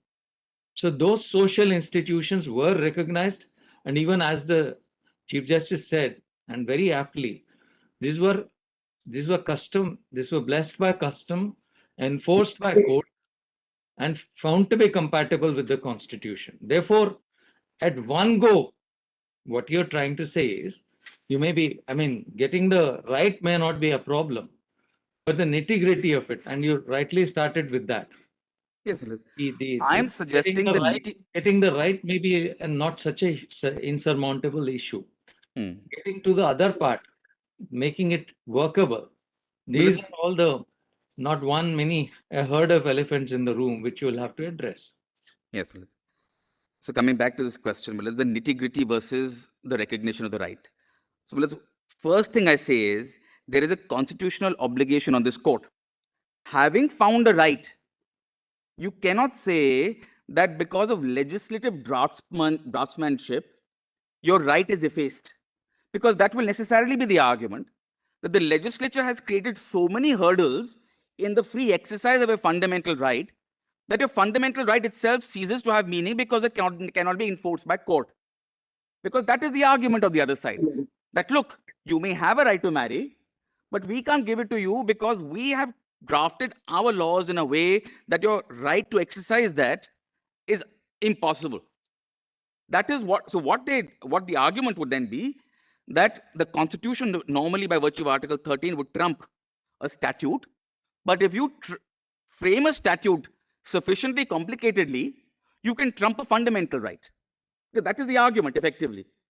Because what is the consequence of the argument of the other side? That because it's unworkable, therefore do not give them a fundamental right. That is the inevitable argument, Milad. And I dare say that there is no greater constitutional anathema than that argument. Because tomorrow they will frame all kinds of laws, parliament, whichever parliament may come, and say we'll start defeating your fundamental rights because we'll make them unworkable. A workability argument, Milad, is no part of an Article 13 analysis. My lords will simply say, is there a constitutional right and has that right been violated? And if it has been violated, there is an all or nothing approach. Either strike it down or uphold it by reading up, reading in, or any other interpretive exercise. But to say you have a right, but because it is unworkable, we will do nothing about that right, allow that injustice after having found the right, and suppose the parliament does not intervene. I give the example of Nepal, because the tactic there was also tried, Milad. In Sunil Pant, a decision comes 6 years ago by the Supreme Court of Nepal that we direct you to frame laws in accordance with the constitution and find a right. Nothing happens. So are we then going to live in a lawless society? Is that the argument from the other side, that we expect you to live in a lawless society, that the Supreme Court of India, having found a constitutional right which inheres in you, sorry, there's nothing we can do about it. We leave you to the mercy of Parliament, which may or may not act, and has shown in the last 75 years in terms of LGBT rights that it will not act. Well, that is a complete anathema to the rule of law, but also to the constitutional scheme. It cannot be argued. This argument cannot be countenanced.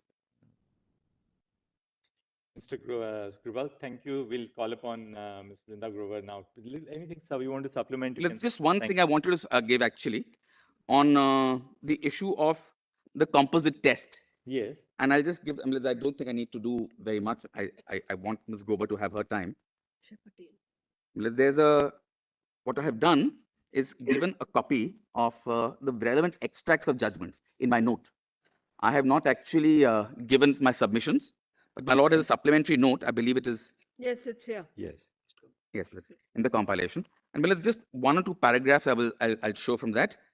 Because Milad, while we do this analysis, constitutional analysis of 14, 19, 21, and this, of course, I'm beseeching as one composite test, the effect of the violation of any one fundamental right has a different consequence in law in terms of the relief my lords will give.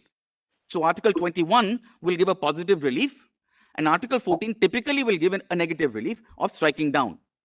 But in certain instances, if that yields a constitutional chaos, my lords will also read it up, is what I'm going to argue, what I've argued. That's the effect of Article 14 analysis. My lords will just see this Akshay Patel, the proportionality analysis, my lords, and I'll just just para 27, the beginning. Adopting proportionality analysis not only provided a formal structure through abstract rights litigation can be analyzed, but it is also, when applied properly, has the potential to improve the quality of judicial reasoning while protecting individual rights, as noted in Aadhaar. My lords will leave this, come to paragraph 30, where it says this is when used. I'll just in Puttaswamy, turning the page, on the top of the page. Hence, the court can adopt, top of page 2 of my note. Hence, the court can adopt integrated proportionality analysis where the limitation on each of the rights is common and affects them in a similar way. So I would submit that in the present case, that is very clear. Both my right to expression under 19(1)(a), my right to equality under 14 and 15, and 21 dignity rights are affected in the same way. Namely, I'm not allowed to get married. And so there is a 4-pronged test which is given in paragraph 31, Romans 1, 2, 3, and 4. Is the measure in furtherance of a legitimate aim? I would submit the only legitimate aim is a legitimate purpose that I think has been addressed substantially. The only legitimate purpose that can be pleaded in the counter, and 2 have been pleaded. One is the importance of marriage as a social institution, which is a legitimate purpose. But the second purpose which has been given, which is that it is contrary to the will of the majority, is not a legitimate state purpose because it is contrary to Johar. Constitutional morality is the only legitimate purpose. So that's point. So there is some legitimate purpose. So clause 1 is satisfied. 2, is the measure suitable for achieving such an aim? Namely, is prohibition of non-heterosexual marriage suitable for achieving the aim of strengthening marriage? That was the question that my lord will have to pose. I would submit the answer is no, because how is it suitable? If you want to strengthen something, you add to it, you don't detract from it. I'm just going to speed through. Point 3, is the measure necessary for achieving the aim? Answer, clearly not. You do not, is it necessary, is excluding non-heterosexuals from the idea of marriage necessary to strengthen the idea of marriage? Answer, no. What you have to do is ban divorce. We talk of personal law. After all, Hindu law recognizes that a marriage is a sacrament, insoluble, indissoluble. Yet, divorce is permitted. So, if you really want to strengthen the act of the institution of marriage, then you have to stop divorce. More importantly, Millets, if non-heterosexuals are excluded from getting married, what happens? Typically in our society, lavender marriages. It is very common for a gay man to marry a woman, or a lesbian to be trapped in an unhappy relationship with a man. 2 lives are ruined. Is that how we are strengthening the institution of marriage? Because that would be permitted as per the union's argument. As long as you are of the opposite biological sex, you can get married, and that will somehow promote the idea of marriage. And I would say there's nothing more detrimental to the idea of marriage than a gay man marrying and cheating maybe a woman whose sexuality is not revealed to it's rather surreptitious. Point 4, is the measure adequately balanced with the right of the individual? Well, this is really a question of proportionality and balancing analysis. It's rather Kantian in its idea as to the effect it has on one person. I was reminded of that trolley problem we all studied in university, saying that it may be that one person's right is sufficient to trump the entire community's rights. And here, please analyze the impact on me for not being able to get married vis-a-vis what? How is the right of any heterosexual person to get married getting affected by my getting married? That I'll just leave. And I had my note, has it? I'll say nothing more. The economic impact of failing to recognize marriage. Has it? There's one study which shows, and it's there in my note, on page 10 of my note, it's almost 1.7% of the GDP of this country is affected by failing to recognize LGBT relationships and giving equality to LGBT relationships. There is a lower lessening of productivity, and most importantly, Millers, in the matter that I'm appearing in, a large number of people, at least 5 of these petitioners plus more, have indulged in what is called the gay brain drain. If you do not allow marriage in this country and people want to get married, have children, have other rights, the best minds, I'm not saying non-heterosexuals are the best minds, but they're not bad minds either. If they all leave this country to secure freedom outside this country, I do not see how public interest is furthered. That will thank you. Thank you, Mr. Prabhat. Thank you.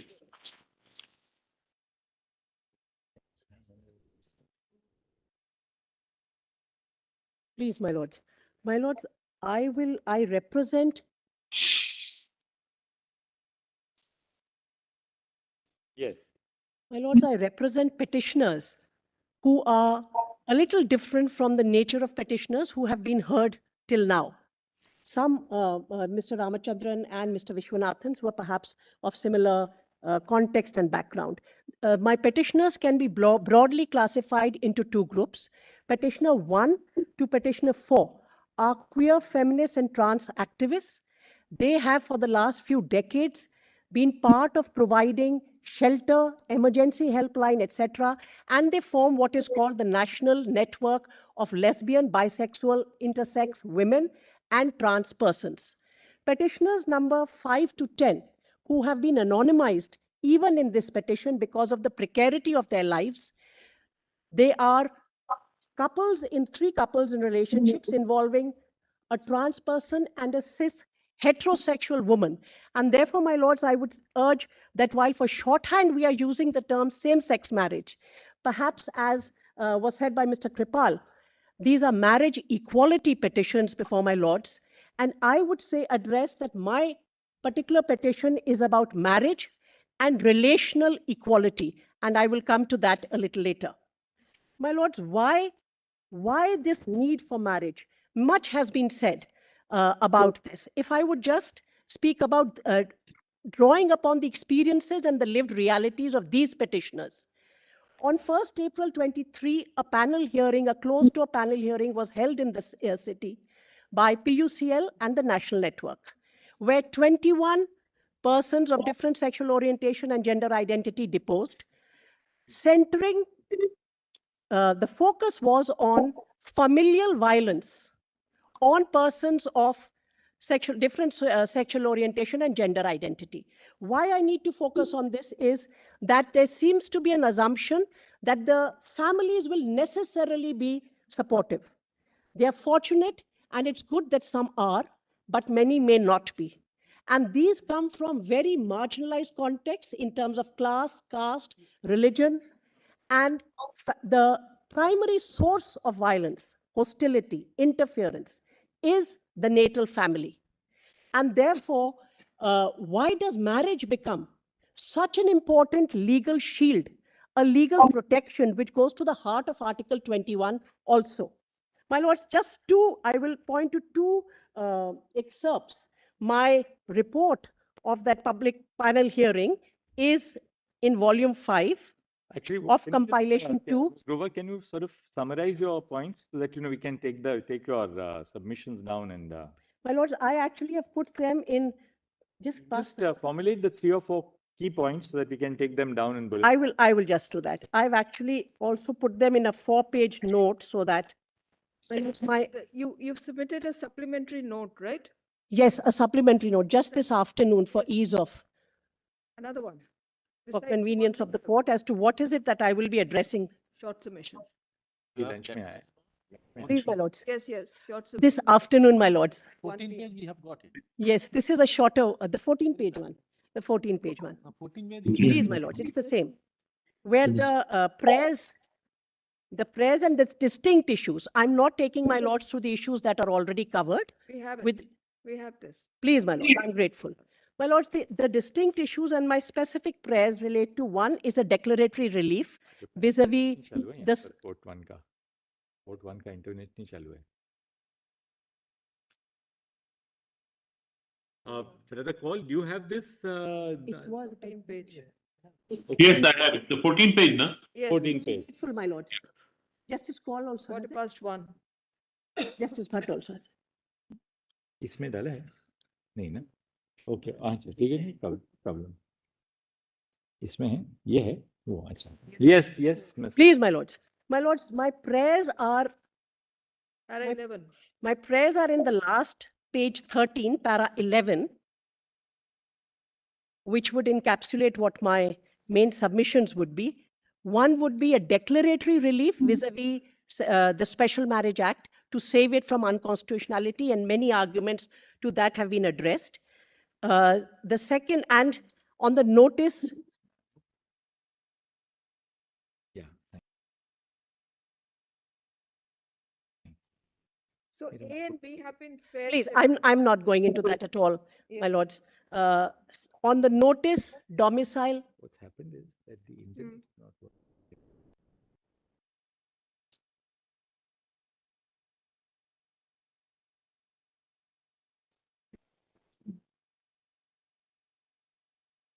Yes, please. my lords, the Chief Justice has it? Yes. Please, my lords. My lords, on the notice domicile objection regime, again, I'm not going into it, although I am saying that it is not only for, we are seeking a striking down of sections 5 to section 10. I am relying upon, I may not have a chance to address on that, but the intersectionality and particularly the patterns of marginalization and discrimination that these persons find themselves. And there is already judicial evidence to the effect of how persons who are from particularly marginalized groups continue to approach the court even to get married under the Special Marriage Act. I will then come, my lords, to page 2 of my... Is anybody before this court for seeking the relief at D? Your D? I beg your pardon, my... Prayer at D. D. Prayer D. Please, my lords. Anybody Please. for us seeking this relief specifically? I am not sure. Because the way it's been worded, we haven't come across. I don't think so. I don't think so. That's why I would be grateful. It is a distinct issue. Your ladyship is right. It is a distinct issue. But I would today be emphasizing on E and F. My written submissions deal with D. Today I will emphasize on E and F, which are again instead of D. D. My today's E.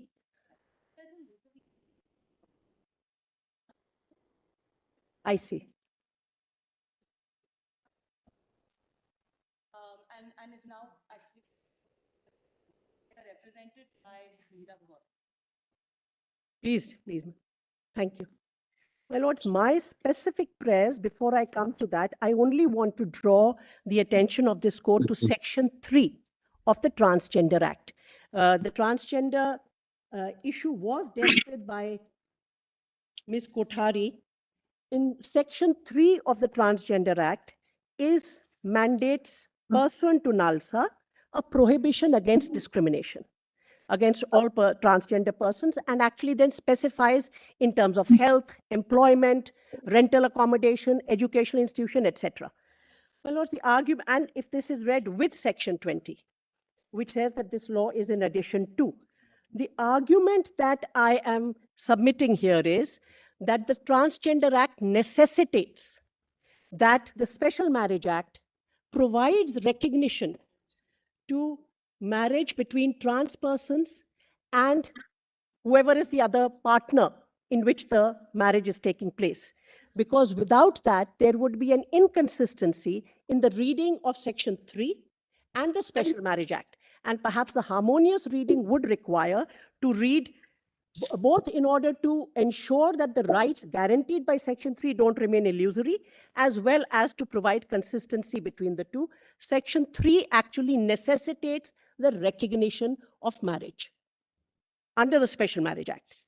My lord, the next aspect, I will not go into indirect discrimination, intersectionality, all that is taken from the judgments of this court and is before the court. I will go immediately to what is a distinct aspect. One, we are saying that given the nature of natal violence, and this natal violence is severe, if I can just read that, if I can just take my lords to volume 5, compilation 2, PDF page 125. Compilation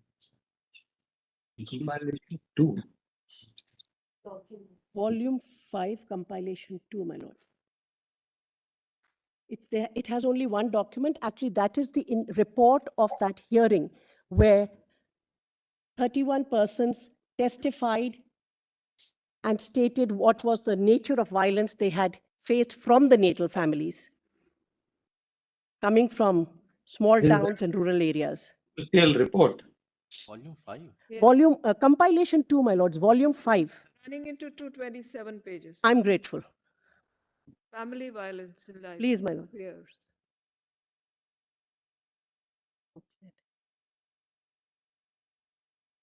Which part are you? I'm on page 1 to 4, PDF page 1 to 5. Internal page would be 124, PDF page 124, 125. It's titled Ongoing Negotiations. Please, Your Ladyship. Hair and clothes are markers of identity, gender expression, and one of the first markers of identifying somebody as belonging, who may determine their gender identity differently. In fact, the act of cutting the hair or keeping the hair long invites consequences which can range from house arrest, no schooling, post-marriage at 14. These are all testimonies before my lords, as well as corrective rape. I am reading only one testimony here. Every time I go home, I need to cut my hair, dress differently, misgender myself, and it is an intensely difficult experience. I cannot express in words how intense it can be, even though it does not look like what I'm experiencing is violence, or it is not as intense. It is there when I have to keep pretending with them. There is this insistence that I need to survive, for which I need education, so I have to keep doing it. My lords, the reason why I'm drawing my lord's attention to this is, what is that unit to which persons who are facing the ire, violence, and interference from the family, from the natal family, where do they go? What social formations do they make? One is under the Special Marriage Act, if we succeed in persuading this court to allow them to be married, and that marriage provides the legal protection and the legal shield, which the natal family did not. That would, if my lords would now come to my prayer E, which may be distinct and different from the other prayers that are before this court. Page 11. Page 13, my lords would see prayer. I'm sorry, Ms. Grover, there's a lot of confusion in the nature of volumes. I'm so sorry, my lords. There's one volume 4 by Vrinda Grover and Shivam Singh. Then there is another volume 5. There is another volume 4. The report was only in volume 5, and I only wanted to read one excerpt. I will not be referring to volume 5 again. Now, volume 5. That is only the report, my lords. See, with all due respect to the council who have been coordinating, these volumes and additional volumes need to be numbered, or in some way there has to be a rational rechristening. It is difficult to manage, and as we go along it will be worse. I'm still not able to locate this. There are 2 or 3 volume 4s and volume 5s. Feel corrected, my lords. I apologize. My lords, we have also been giving them last minute, so it's not fair to put the blame on her. All right. Yes, all right. My lords. What are the points? The crux that I'm referring to, my lords, we are saying that one is, as has been said by others, to provide recognition through a declaratory relief under the Special Marriage Act and the striking down of sections 5 to section 10 of SMA. My lords, the other prayer that we are seeking is that, as my lords knows, both family and marriage, there are, based on experiences and analysis, there can be a feminist jurisprudence and a feminist critique of family. There is a critique of the family that it may perpetuate caste purity and patriarchal control. So there are persons who may... Yes, please go on. Yes. I'm just waiting for the Chief Justice. Yes, yes. My lords, there are persons who are of different sexual orientation and gender identity who, because of the hostility of natal family, actually have intimacies which are non-conjugal in nature, which may be non-marital. They are non-procreative desires, but they are intimacies, and that is the only support, the only social enclave of comfort, care, help that they find. My lords, for instance, during COVID, a study that was done on trans persons found that when trans persons, due to lockdown and the nature of the disease, had to return to their natal families and their homes, over there, they faced violence, they faced for prohibited conversion therapy, and that was actually an illustration of what would happen if other social formations of care and support did not exist. This is what my lords has described as atypical family. This form of chosen family is recognized in our law. My lords, for instance, adoption. Adoption is a form of chosen family. Today, we recognize families and we conceptualize family as by blood, marriage, or adoption.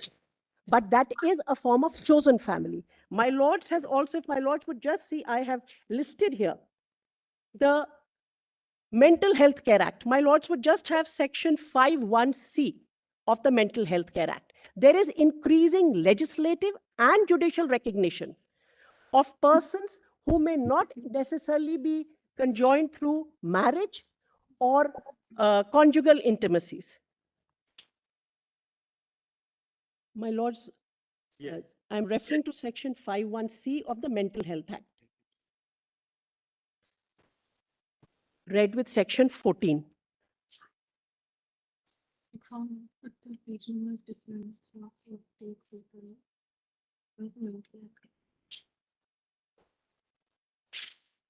In relation to advance directive, every person who is not a minor shall have a right to make an advance directive in writing, specifying any or all of the following.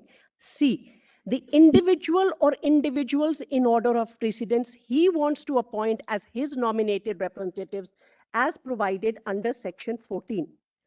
Section 14 talks about appointment and revocation of nominated representative.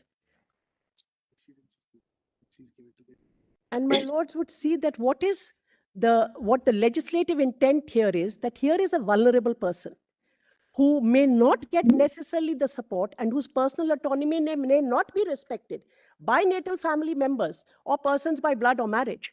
And therefore, in such a circumstance, the legislature is giving primacy over and above blood and marriage to a nominated representative.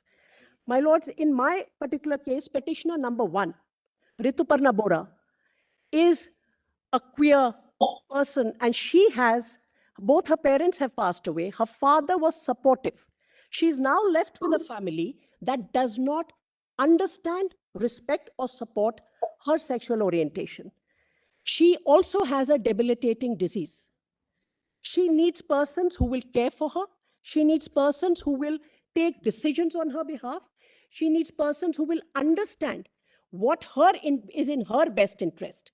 If she is left to the mercy of the natal family, because there is an assumption that they would hold my best interest at heart, because of my sexual orientation, gender identity, the natal family may not be the primary carer for me. Therefore, in such circumstances, intimacies are formed, which may be conjugal in nature, which may not be conjugal in nature. But these are chosen families. My lords has para 26 was read earlier. I will not repeat it. About atypical families. My lords, one more example. When one looks at international law, the Yogyakarta principles were read out. I would like to read another part of Yogyakarta principles, principle 24, part B, which actually talks of diverse forms of marriage and says families not formed by marriage or descent.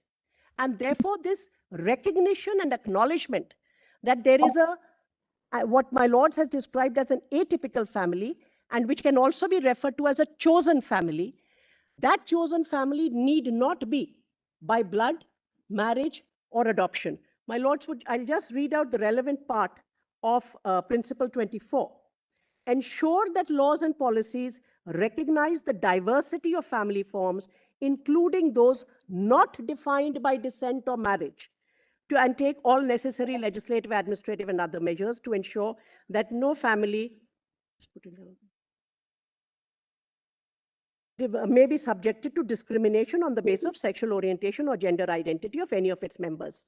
including with regard to family-related social welfare and other public benefits, etc.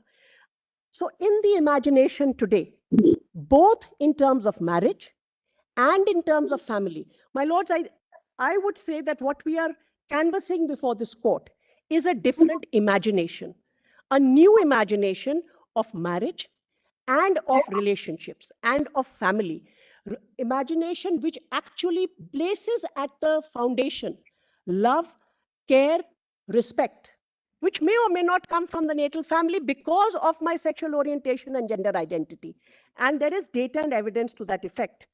My lords would then say, judicial recognition has been given to Hijra Gharanas, which are well-established social formations in South Asia. In terms of legal heirs to succession of property, high courts have recognized members of the Hijra Gharana. My lords, why do I need this chosen family, apart from the description of violence that I've placed before the court? What do rules and laws require? I have to visit a person who I actually share an intimacy with in jail. Petitioner number 7 before my lords today actually is facing a case of theft and abduction imposed by parents of petitioner number 8. It's common practice. Who will come forward when a person of this sexual orientation has been falsely implicated? Who will come forward to visit me in jail, stand for bail, etc.? Bail, okay, there can be a wider consideration if you have control over the person. Again, to take rites to be performed at the time of death, or how I am. There have been very traumatic testimonies, how misgendering takes place at the time of death, how I am dressed for my last passage. All these, who would respect? Not the family that abandoned me and that inflicted the violence on me. For all those reasons, the chosen family, even beyond non-conjugal intimacies, today is seeking recognition, because without that, they have no support structures through which they can live. I will just end, my lord, because I know I am almost out of time. One prayer refers specifically to nomination, that I may be allowed to nominate as next of kin a person of the chosen family. My last submission, my lords, would be that where, as has already been said by Mr. Ramachandran, that what is the protocol to be adopted? There is one protocol available in Shakti Vaini, but as it fell from my lords, the Chief Justice, that these protocols should not trample upon the agency of the persons concerned to whom protection is being given.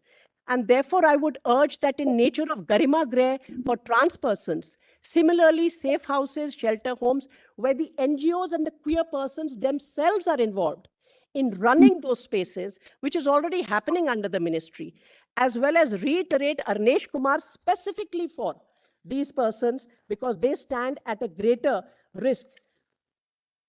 I have, and there is an order, if I may refer to, of the Madras High Court, the S. Sushma order, which is a continuing mandamus in which multiple such directions have been passed. There is a glossary that is available, my lords, at in volume 5, PDF number 205 and 216. This glossary has been prepared by members of the community themselves, and therefore may be of some assistance in how they are to be referred to and what is the preferred way of addressing. Thank you so much. Please, my lords. Now, we've heard 11 counsel on this side. We had planned to complete all submissions today. At the most, we can give about, say, 45 minutes tomorrow morning for everybody else to wrap up. So I would think that we can give 10 minutes to Ms. Karuna Nandi, 10 minutes to Arundhati Kajju. Then we would request all of you to ration time. Jaideep Gupta is for the interveners, Mr. Tulsi Raj is for the interveners. Then you have, after Arundhati, you have Amritananda Chakravarti, Raghav Avasthi, Shivam Singh, and Manu Shinar. We'll start tomorrow morning at 11 sharp, because we take about 20 minutes for the mentioning and then 5 minutes to regroup. Yes, my lord. I'll also talk to Justice Kaul and Justice Bhatt. Both of them are still recovering. Perhaps they can, I'll have a word with them, whatever is convenient and medically advised. But tomorrow by, Mr. Solicitor, by 11. We'll stick to our time, my lords. 45 we will request you to, yes. We'll stick to the And time. we request everybody else to just give us a page of bullet points, just a page of bullet points, so that, you know, if you can put it together, and that will just make it easier for us to know what the formulation is. Because now we've seen the whole gamut of material. If you just get your formulations on one page in bullet points, I think that will be good enough. Brother Bhatt, Brother Kaul, both of you, do you think that's all right if they give us just on a page the formulations on bullet points? Yes, yes, it does. So that will just make it precise and sharpened, you know. We'll pare this down further, my lords. So Just before we break, sorry, Brother Bhatt. Can I put one question? You could just answer it by a note even. Ms. Grover. Please, my lords.